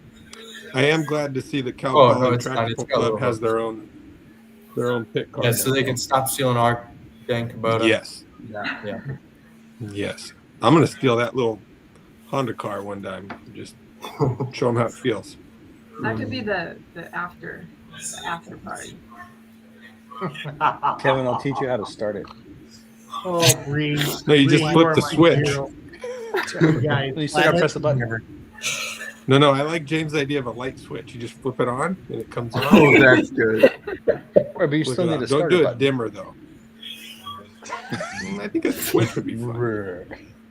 Oh, You goodness. just There you go. Oh, there she is. Turns out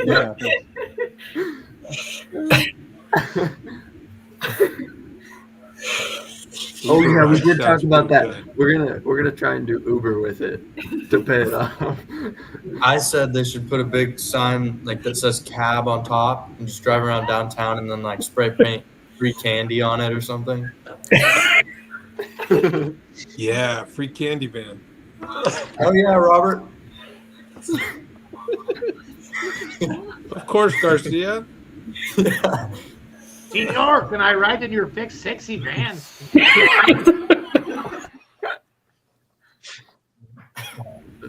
welcome, of course. You got home last night, James, right? Yeah. Yeah. And he comes telling us about the car, and he says you can just walk by and kick it. You walk by and kick the car, and nobody cares. It's a good Who car. the hell wants to kick a car? Him, college kids. I feel like we all tried, but somewhere You We can't just failed. kick it. You can hit it with a 3 to 7 baseball are our bat. kids. It's not gonna hurt it. My mom did say when we called her about this, she goes, we're trying to like look for a car for you, right? No need. Don't worry about it. I got They're this. taking too Found my long. own.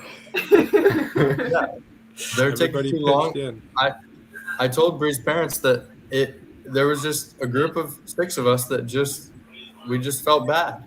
And Bree has to get to work. She's a hardworking woman, and she needs an equally hardworking car, and that's where we have Cricket. Who came up with the name Cricket and why? The person who sold it to us, actually. The person who sold it, but as It I came was with a name? handed the keys, he goes, "By the way, our nickname for it is Cricket," and it was just perfect. Yeah, no, it's good. The other name was suggested by Brad, which was Olga the Odyssey, which also fits. But It's also Cricket, good, but it's unbeatable. Cricket's just Brad couldn't be kind of a Cricket. legacy There's no name. two ways around it. Yeah, no, I like it. I just didn't think it came with a name. Yeah. Yeah, no, not many do. This one does. Well, Can that's this all I be- have for this. Can this be like our first official purchase? I mean, I know it was not really marketed. Craigslist and not on the show. I can't. I am waiting for that lawnmower to come in. This can't count for that. We got to get back with Lonnie. Yeah. James, did Yeah, you Lonnie and consider they've been bringing this silent, they've been on quiet. as a, What's that? They've been Steve? quiet. I was wondering, did you consider, even though it wasn't Facebook Marketplace, bringing this on as an item on this segment of the show, or were you guys just like, fuck it, we're buying it? Well, okay, so I'll tell you the basics. Yeah, lots of special memories. Yeah. He didn't really tell you that, did he? Yeah. He said Well, not that the child was Not the made, child but part. Oh, no, I I kind of giggled. It was kind of implied. Not necessarily stated, but implied. So, Steve, we were sitting around on Saturday. Yeah, Saturday. That's when these looking at things Trevor's usually happen. sled in the Cal Poly shop, and we needed another differential for the sled. So I think I said, or somebody said, we should go to a pick and pull. Yeah. Which is just fun, So we all went down south. We loaded up 2 vehicles with like 8 people, and we went Wait, down to this pick and where's pull. down south? What was the place? Oh, it was in Arroyo Grande, right? yeah, it was in AG. That's So like, Yeah. no, Southwest, yeah, yeah. like 20 minutes. Yeah. So, anyways, we all went. We found this pick and pull. It was kind of small. We found a little Chevy Geo Tracker, and we're gonna pull the differential out. So I walk up to the office, and I said, "Hey, we found a differential in that tracker over there. What's the best you could do?" He said $250. I said $250. He said, "Yeah," and I said, "We'll pull it ourselves. Like, we can, it's like they're not that much on Marketplace or anywhere else." And he goes, No, we don't charge for the pull, but we can't let you pull it yourselves." So I was like, "Okay, like you got to do better than $250. Like, I mean, there's no way." And he goes, "No, that's all I can do. I'm sorry for those." I go, "Okay, well, it's not gonna work." So we just wasted a bunch of time, right? So then Trevor had already found one on Marketplace for like $80 in the opposite direction in Paso. So then, but while we were at the pick and pull, I told everybody to look for a driving car, and we were going to buy it, all 8 of us. So then, as we're leaving, I really was not looking for a differential whatsoever. But anyways, we're leaving, and I told everybody, get on their phones and look for a car under $1,000 that we can just get. Ideally 2 cars, but realistically, just 1 car would work. Right. So we probably sent out 50 messages to various people. So Trevor, Bree, and their crew went up to Paso to get the diff, retrieve that differential.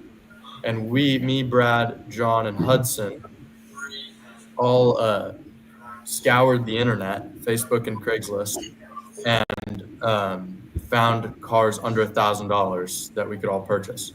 So we found this minivan. Was this the first one you went to? This was the first one we looked at. This was like the 3rd one we heard back from. Um,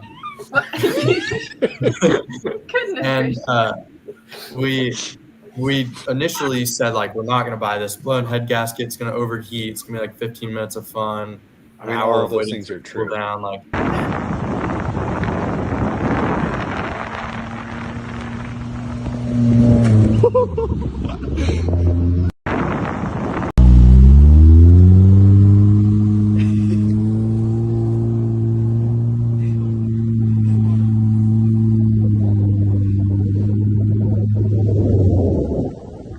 James, if you're still talking, oh, there you go. no, I know it was muted. Did you guys giggle? I love who was giggling when they recorded that one. You guys James. jumped. Those You got James. like 2 inches off the ground. Yeah, It felt like a lot more than that. it felt a little scary while inside, but I so think every Cal Poly kid's watching tonight because we've never had this many people watch it. This is more popular than Jen and Lonnie. Probably all of the owners of the all Honda of the Odyssey. shareholders, yeah. Oh, and their friends too. So their friends too. So we agreed. We had set a meeting time, but we agreed. There's 3 of us going to look at it that we were not going to buy it initially. Like if we wanted it, then we could call them back later after we like considered some other options. For all of the reasons stated before. So we go there. It's in Atascadero, so only like 20 minutes away. We go, we look at it. The guy's like super normal, like oddly normal for Craigslist. And which is, by the way, in itself, that's suspicious. Yes, it is. Being normal is suspicious on Craigslist. But anyways, he was super honest about everything. Like it was, he told us all about the head gasket, how like he would take it to Paso, which is only like another 20 minutes away, maybe. And every day it would drink like a gallon of water and running. So he told us like we should probably trailer it. It can only go like 10 to 15 miles. Gave us all of the reasons not to buy it. And we left that meeting and knew that we had to buy it. So then we go back to Brad's house, hang out for a little bit. My plan was to call him a little bit later, be like, hey, it's between the Odyssey and one other car. Give us $400 cash right now. We'll come get it. That's a good negotiating tactic. I like what you're doing there. Yeah. But then he didn't respond for probably like 2 or 3 hours. And we all got scared. It felt like 3 days. It felt forever because that's a good counter negotiating tactic. You guys play this extremely well, both of you. He had us completely, Steve, are you peeing? Yes. Steve, are you peeing? Yes. What's he doing? Anyways, so we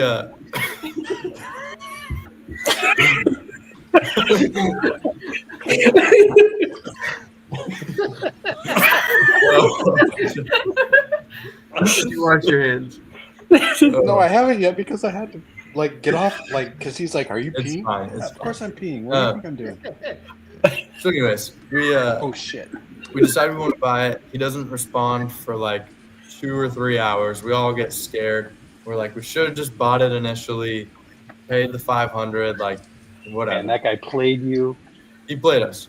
So then he finally calls me back. It's like maybe 8:30, and Bree and Trevor are asleep on the couch. They were already done with it. We were all kind of like, it was a solemn mood. And he calls me back. I answer. I say, can we come get it tonight? We'll be there in 30 minutes. He goes, okay, yeah, that's fine. So we go, 8 of us, 7 of us, whatever. We load up. We show up at his house. Two pickups full of people. Looked like we were going to rob the guy, but we didn't. We paid full price. Clean title. He gave us an extra gallon of water for the way home.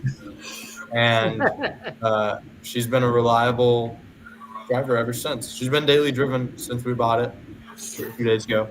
I think William needs to be part of this. He's going to need a family vehicle pretty soon. No.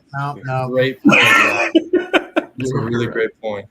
We just want a first gen. We don't need anything else. So normally when somebody buys a vehicle, like the level of fuel in the fuel tank isn't a deciding factor. when you pay $500, kind of is. Was it a full tank of gas? It was a quarter tank. Quarter tank. All right. Yeah, that's fair. What's a gallon of gas right now in California, guys? Over there, it's like 5 something. 5 something. It's like 5, I think. I don't know. I filled it up, and it was like a fifth of the cost of the fucking car. That's what I was getting.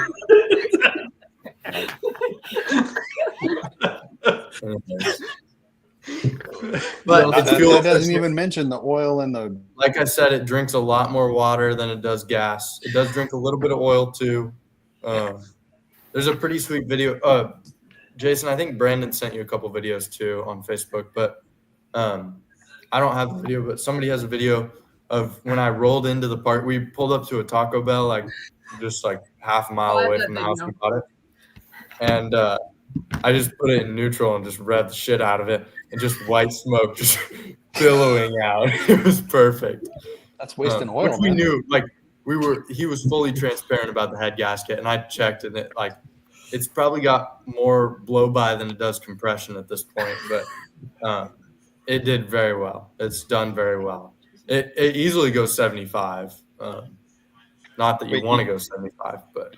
Right. Is it How long does it take it to get to 75? Exactly. It gets to 75, if that's what you're asking. After how long, though? How much roadway do you need? It gets there. That's all that matters. And it sounds like really, really good. Are you guys putting a turbo on this? What's that? What's that? You putting a turbo on this? Oh, for sure. The transmission already sounds they don't like need turbo. to. Yeah. Put some trans fix in it. Call it a day. Put that 3.0 engine in it, James. Yeah, that's Put what that 3.0 Oh, you know what engine the in funny thing is?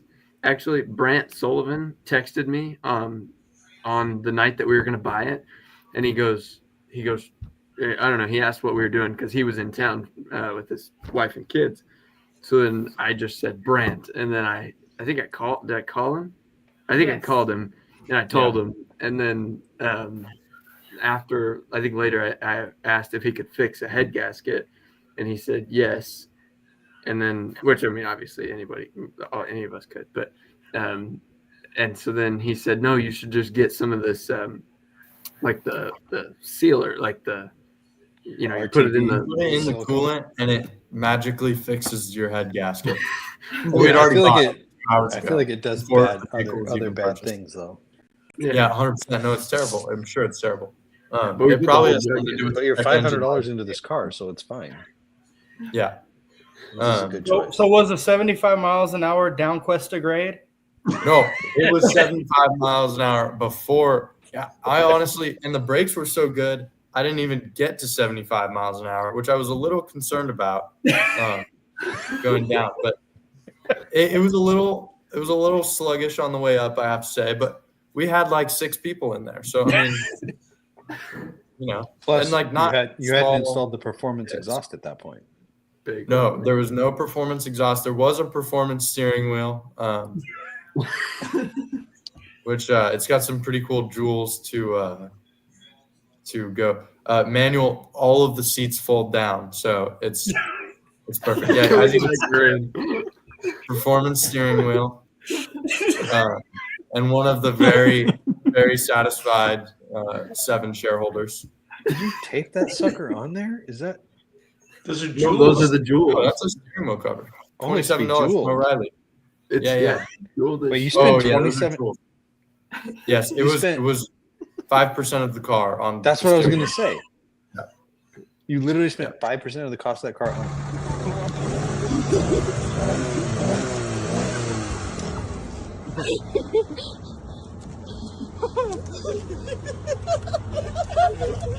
It's actually kind of sick. Wearing their seatbelts. Brad's As you like, can see.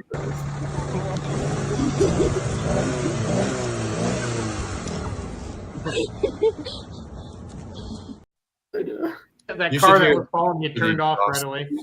Stalled. Yeah. No, it's a great car. Super reliable. Yeah. Sounds way better now than. Yeah. Oh, it sounded really good when you guys were pushing it out of the flat sand. It had a nice rumble. Did you guys hear Dan?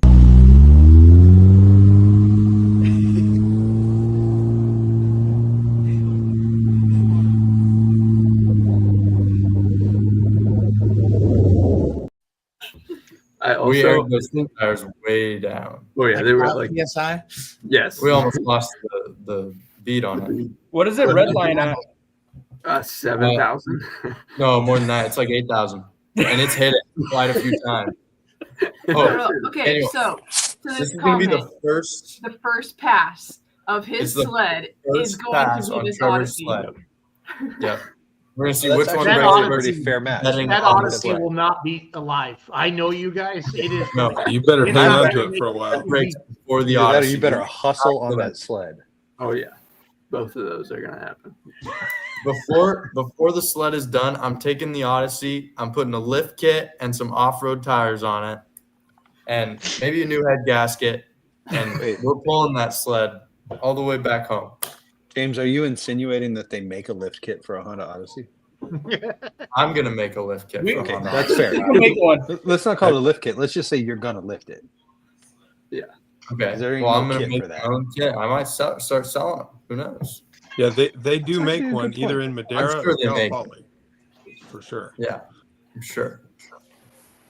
You're gonna have to pull Also, it in reverse.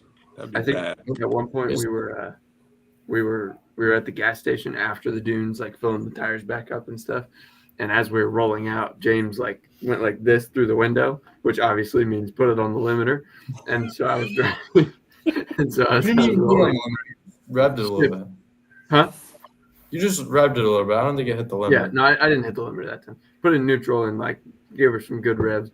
And there was a guy filling up his F-250 right next to James that did not appreciate it whatsoever. He came out like all puffed up, and he was all like watching us as we drove out of the gas station parking lot. But I also forgot to mention the original seller as we were leaving started laughing, which might be a little indicator of something. Like, But yeah, you suckers. yeah, Probably just knew all the fun you were gonna have. yeah. No, I think that was it. Because I mean, it is a $500 vehicle that runs and drives, and we've put probably 60 miles on it. I mean, like it's not like it was just a complete like, it was like barely running. I bet you can get some cheap paddle tires with that same bolt pattern. Like it They can't make be that really hard. good all-wheel drive conversion kits for them. I know that. Well, let's not get carried away. Let's just try to get some paddle tires on the front and get you guys back out to the dunes. I'm worried $500, about. I think you can do it. What's that? $500. I think you can find a set on Marketplace. Yeah.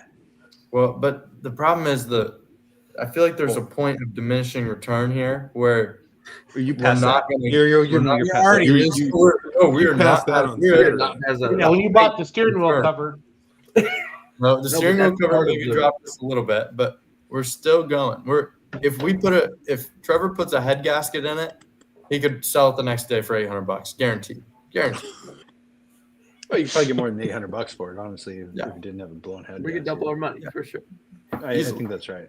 But You're not really, going to. like Trevor, for what do the you put amount in of head fun that gasket? we've already had, I would pay double the money. So I mean, why would we sell it? Is that before or after the convertible conversion? Yeah. See, imagine the amount of fun we're gonna have after it's a convertible. Okay, I mean, I right can now give it's you a already. little warning. Once you cut the roof off of it, the value of it is not going to maintain. Oh no, we got welded. The fun of it is going to go way up, but the Yeah, value of it's going to go down. Yeah, We but they're only not going to spent cut. $500. James, you're not going to cut the roof off, though. I would imagine you're going to blow it off from the inside That's an with idea. like It's an idea. 80 mortars. No, because they can still dynamite. drive this thing. I mean, look, No, You can it's still drive it grinder, without a roof. sawzall. You're going to be fine. You just What we hey, really listen, need is another beater vehicle. What's that stuff like I called? Tannerite? Yeah.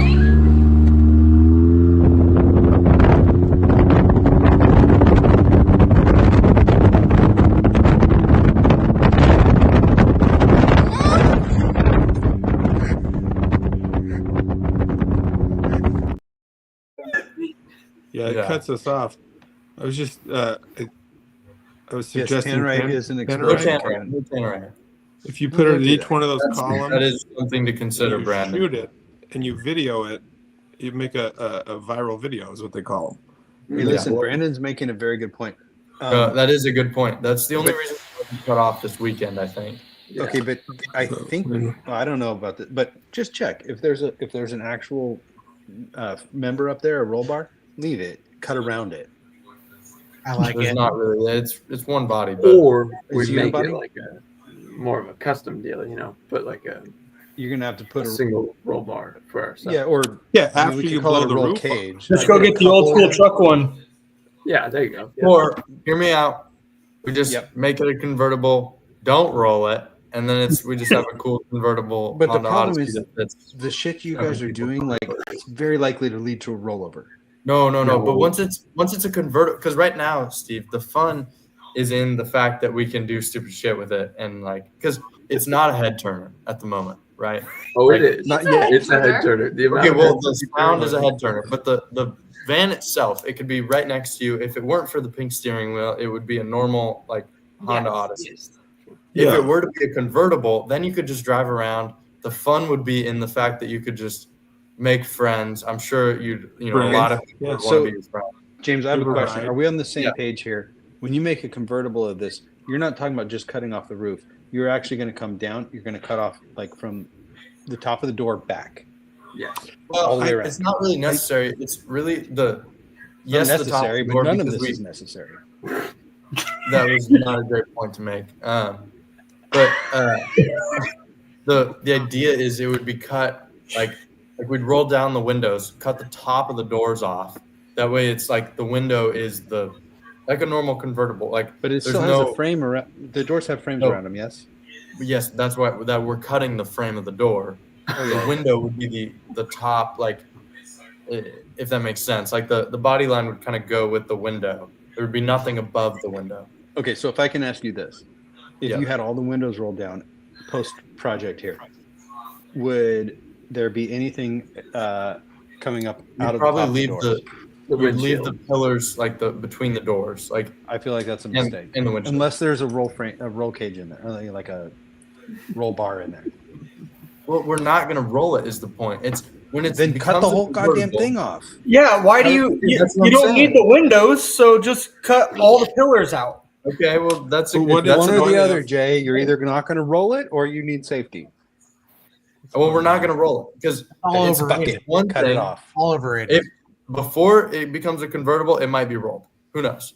But after Yeah, well, it don't becomes do a that. convertible, it is not going to be rolled because the impact, the use, the utility of it will just completely change. It's going to be more of a Sunday cruiser, if you will. Yeah. It'll not a rally day, a Pismo Dunes type of. It'll be like we're driving around slow, waving to all So our I'm in total miles. agreement with you, but what I'm saying is, in order to accomplish that, you got to cut it off right at the top of the door. Right. Okay, that's But fine. regardless, Totally. before any of that happens, it needs to be rallied because it has not done that. It has been duned, but it has not been rallied. Take it needs on to be that rallied. thing that guy was talking about. What's that thing? Yes, called? this is exactly what it is. The $500 car, dude. That's what they need. Gambler 500. This is true. Gambler. It could Rambler. do that. Hey, it needs to go to KOA's the- coming up at the end of the month. What's that? What is it? King of Hammers, KOA. Oh, yes. That'll make it. Do you That was need a roll good bar move. for those? Bree, that was the best move I've seen tonight. Well Yeah, done. if anybody else Also, is looking at that. I do have one quick. If instead of cutting the roof off, we've all seen the cartoon where it's just like at the top. What if it's We're not blowing up the glue car, top? Cap. Not blowing up the car. We do have a motor. No, we can just strap out the inside like the car. I feel like that We're would. not blowing up the car. You need like. But they're not. Look, they're not as directional. No, don't as you blow think. up the If car. you do that, it goes in Just all blow directions. the top off. It doesn't work Just that something way. that goes up. It's like. You wouldn't Wait, notice if well- something blew up inside of it. There's already plenty of stains. Probably a murder. On kind of the I baby do making. think when we do pull the roof off, we need to cut like most of it, but leave it somewhat intact, and then put a chain on it and yank it off. Yeah, the video. Or blow it Just off. for the. Video. Yeah. Not blow But I it mean, off. Not. You think that that's better than a blow it off video? I have a question. Blow the freaking roof off, Yes. dude. Uncle Steve. Is anyone concerned that Jason's not here anymore? Jason disappeared. I think No, he I just think got he's- tired of us and said, "I'm He's like, done." "You know what? F these Yeah. guys." There's no one to end the I don't show know if now. we can end it. Oh, he's already Jason is on the East Coast in Florida, and he has to get up for a flight in 4.5 hours to fly. No, to we're the other ready to side. go. I was actually concerned for you, Jason. No, Jason, I've you just been want to listening. stay I've up been all packing my Okay. clothes. So Sorry, I didn't mean to interrupt that. Anyways, I think we should blow the roof off. Why don't we do that to a non-running car? This one's perfectly fine. There's nothing wrong with it. It's like mostly But- running. But you're willing to cut the top off. Guys, watch this video if you could see it. It's reverse. hold on, I'll donuts. make the big. Oh, those are reverse donuts? Yeah, it's a dope. front-wheel drive. Front-wheel drive. Oh, center That's gravity is dope. fine. I love that. Cut it off. I don't think Yeah, you're gonna roll honestly, it that. feels great. Honestly, there's like zero body roll. It feels fine. We need to chop that shit. Yes, but it needs to be a convertible, 100%. Because No, it's it's not convertible. It's topless. topless, whatever you want to call it, Steve. No convertibles. You can You guys, close again. do you guys know this John Olson, Trevor? What's that? I don't know. That's Do pretty you guys funny. know this John Olson? No. No, Is that a Cal Poly kid? he makes a good point though. Wait, Everybody's what paired was up. he saying about the other thing? He said all of our names. We are live, John. 3 groups of people. That's pretty funny, actually. Everybody looks the same. Who's the one smiling? I think I was doing this. I think I had it like this. No, I had it like this. Yeah. Oh yeah. I mean, well, there's Oh, a yeah. decent chance several of us would look the same. that's pretty good. There's Brian and Jason. Oh, John. Okay. Good Well, we're catch. the old guys. Kevin. No, Jason, it's you and me that are the old guys. Brian's younger than us. Yeah, but everybody says that we look the same. You and me? Oh, that's true. On account of we don't have hair. And honestly, Trevor and James are basically identical twins. That's true. Oh my God, this guy's right. Jason and Matthew have glasses. He is right, actually. Holy shit. He's good. That's a really good catch, John. Olson. You know who's coming on next week? John Olson. John Olson. Yeah, dude, he's I'm a little in. disappointed that Willie and Maddie they didn't. I figured they'd nail it tonight. Well, should They we didn't recap fare the so score? well tonight. I never really did that. But You they guys want to did- get they back did- to the game? like, they had Because some I good think guesses. we- Uncle Kev did win the game with 5 points. Once again, Matt had 2 points, so it was a solid performance, not bad. Wait, we got the rest of And, them. Other people got and points. Bree and I tied for 3rd place. Don't forget to only tell us 4 about the people 4th got place points people. with 7 listings. A little disappointing, but some of us are better than others. Kevin's cheating. It's possible. How? I mean, I really don't believe it, but it is technically It's possible. true. We reviewed the footage last week, and he was not cheating. Watch The week it tonight before, too. My Mari's hands were gone. like this the whole time. I believe you. I'll go like this if you want. Hey, there are some weeks though we know like it's impossible for Kevin to do as well as he did. Last week, fine, he got lucky. Some of the earlier weeks, Yeah, no, I agree. What? How? You tell me how I cheated. I don't know. pretty sure Anyone. you put shit up on Facebook Marketplace. Oh, like this? Yeah, I'm with Steve on this one. No. Last week you didn't. I agree. Last week, Matthew and William, you guys nailed a couple of them. Is that just? He had just more skill? Yeah, farm one of you equipment guys did and save me. I regular took your equipment, deal. random trucks. Yeah, Thing I is, did man, All too. right, fuck it. Let's call Lonnie. Let's do it. Let's call Lonnie. No. Jason's got to get to sleep. We can do Yeah, that Jason's gotta another go. day. No, Jason's staying up. He's only got 4 hours. You can sleep If on one the of you plane, guys, bud. Pretty sure if that one of means he you needs to guys get- had, I need to give one of you guys admin access to this so you can end the stream. I can go to bed. Just Yeah. on Yeah, you general don't need to give principle- any your On admin general access. principle, that's a terrible idea. Yeah. I'll Let's take keep it. it the way it is. I'll take it. Well, this has been fun, Matt. William, thanks for coming on. Yeah, thank Yeah, you. thank Guys. you guys. thank you for having us. 9:30 Central, 7:30 Pacific, 10:30 Eastern. I found out that's a good time. No, if I didn't have to You're get up further so over. early, if I didn't have to get up in 4 hours to go catch my plane, I would absolutely call Lonnie and Jen tonight. So we'll do Next another week. time. Next week. Safe trip though tomorrow, Jason. thank you. Yeah. Yep, flying to Pensacola, Florida, back to the Central Time Zone to work with Crystal, my loan officer, till Thursday, and then I fly home Friday. Wait, there's 2 time zones in Florida? Yeah. I did not know that. Yeah, I'll be over in the Gulf area, the Gulf of America. Yeah, that's right. We're changing it. Yeah, the Gulf of America. Long live the cricket. This has been awesome. You guys never Thank you, seem to amaze me. Never. James, fantastic job. Marketplace again. Bree and Trev. We're looking for good sponsors for the next purchase. Other fellow shareholders. I think the adults on this call are going to go see Lonnie and Jen. We're going to show you kids up. So yes, I'm coming too. I was gonna say, no. I said the adults. I'm 4 hours away when I'm in Dallas. You cannot stop me. There's zero chance. You can watch it on Facebook. I mean, on Facebook Live. Whatever you want. You can go on Facebook Live. That's right. We'll see. Yeah. Well, thank you, everybody. Good work, everybody. Nice job, everybody. Thank you. Look forward to seeing you guys soon. Love you. Thank you, guys. Thanks, Jason. Love you. So yesterday, how did you do? I got second place. I lost by 4 feet. And today? I was 700 pounds light because I didn't really know the weight of the tractor, and I was the first time I ever pulled her. And today. Well, let's talk about today. I put her in a 16,000 pound class. I put her in third gear. They were all 280, 290. One was 310, maybe 312. And you were? I put her in at 370 feet right in the sand pond. The only mistake I made, I didn't put her right in the registration booth with the girl.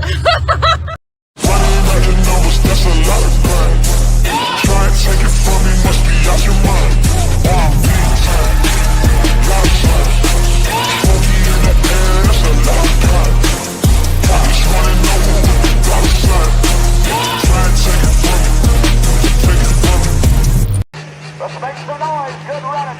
John Deere, Animal Deep Iowa coming up. We got one right behind you.